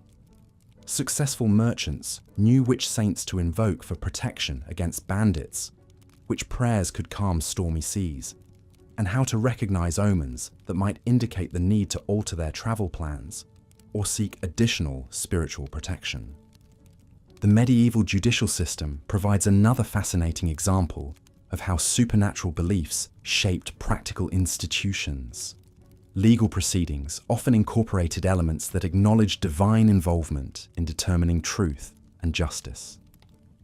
Trial by ordeal, though gradually falling out of favor during the later medieval period, represented a profound faith that God would intervene directly in human affairs to ensure just outcomes. Even in more conventional legal proceedings, supernatural elements remained significant. Oaths were sworn on sacred relics, whose power was believed to ensure truthfulness and bring terrible consequences upon those who committed perjury.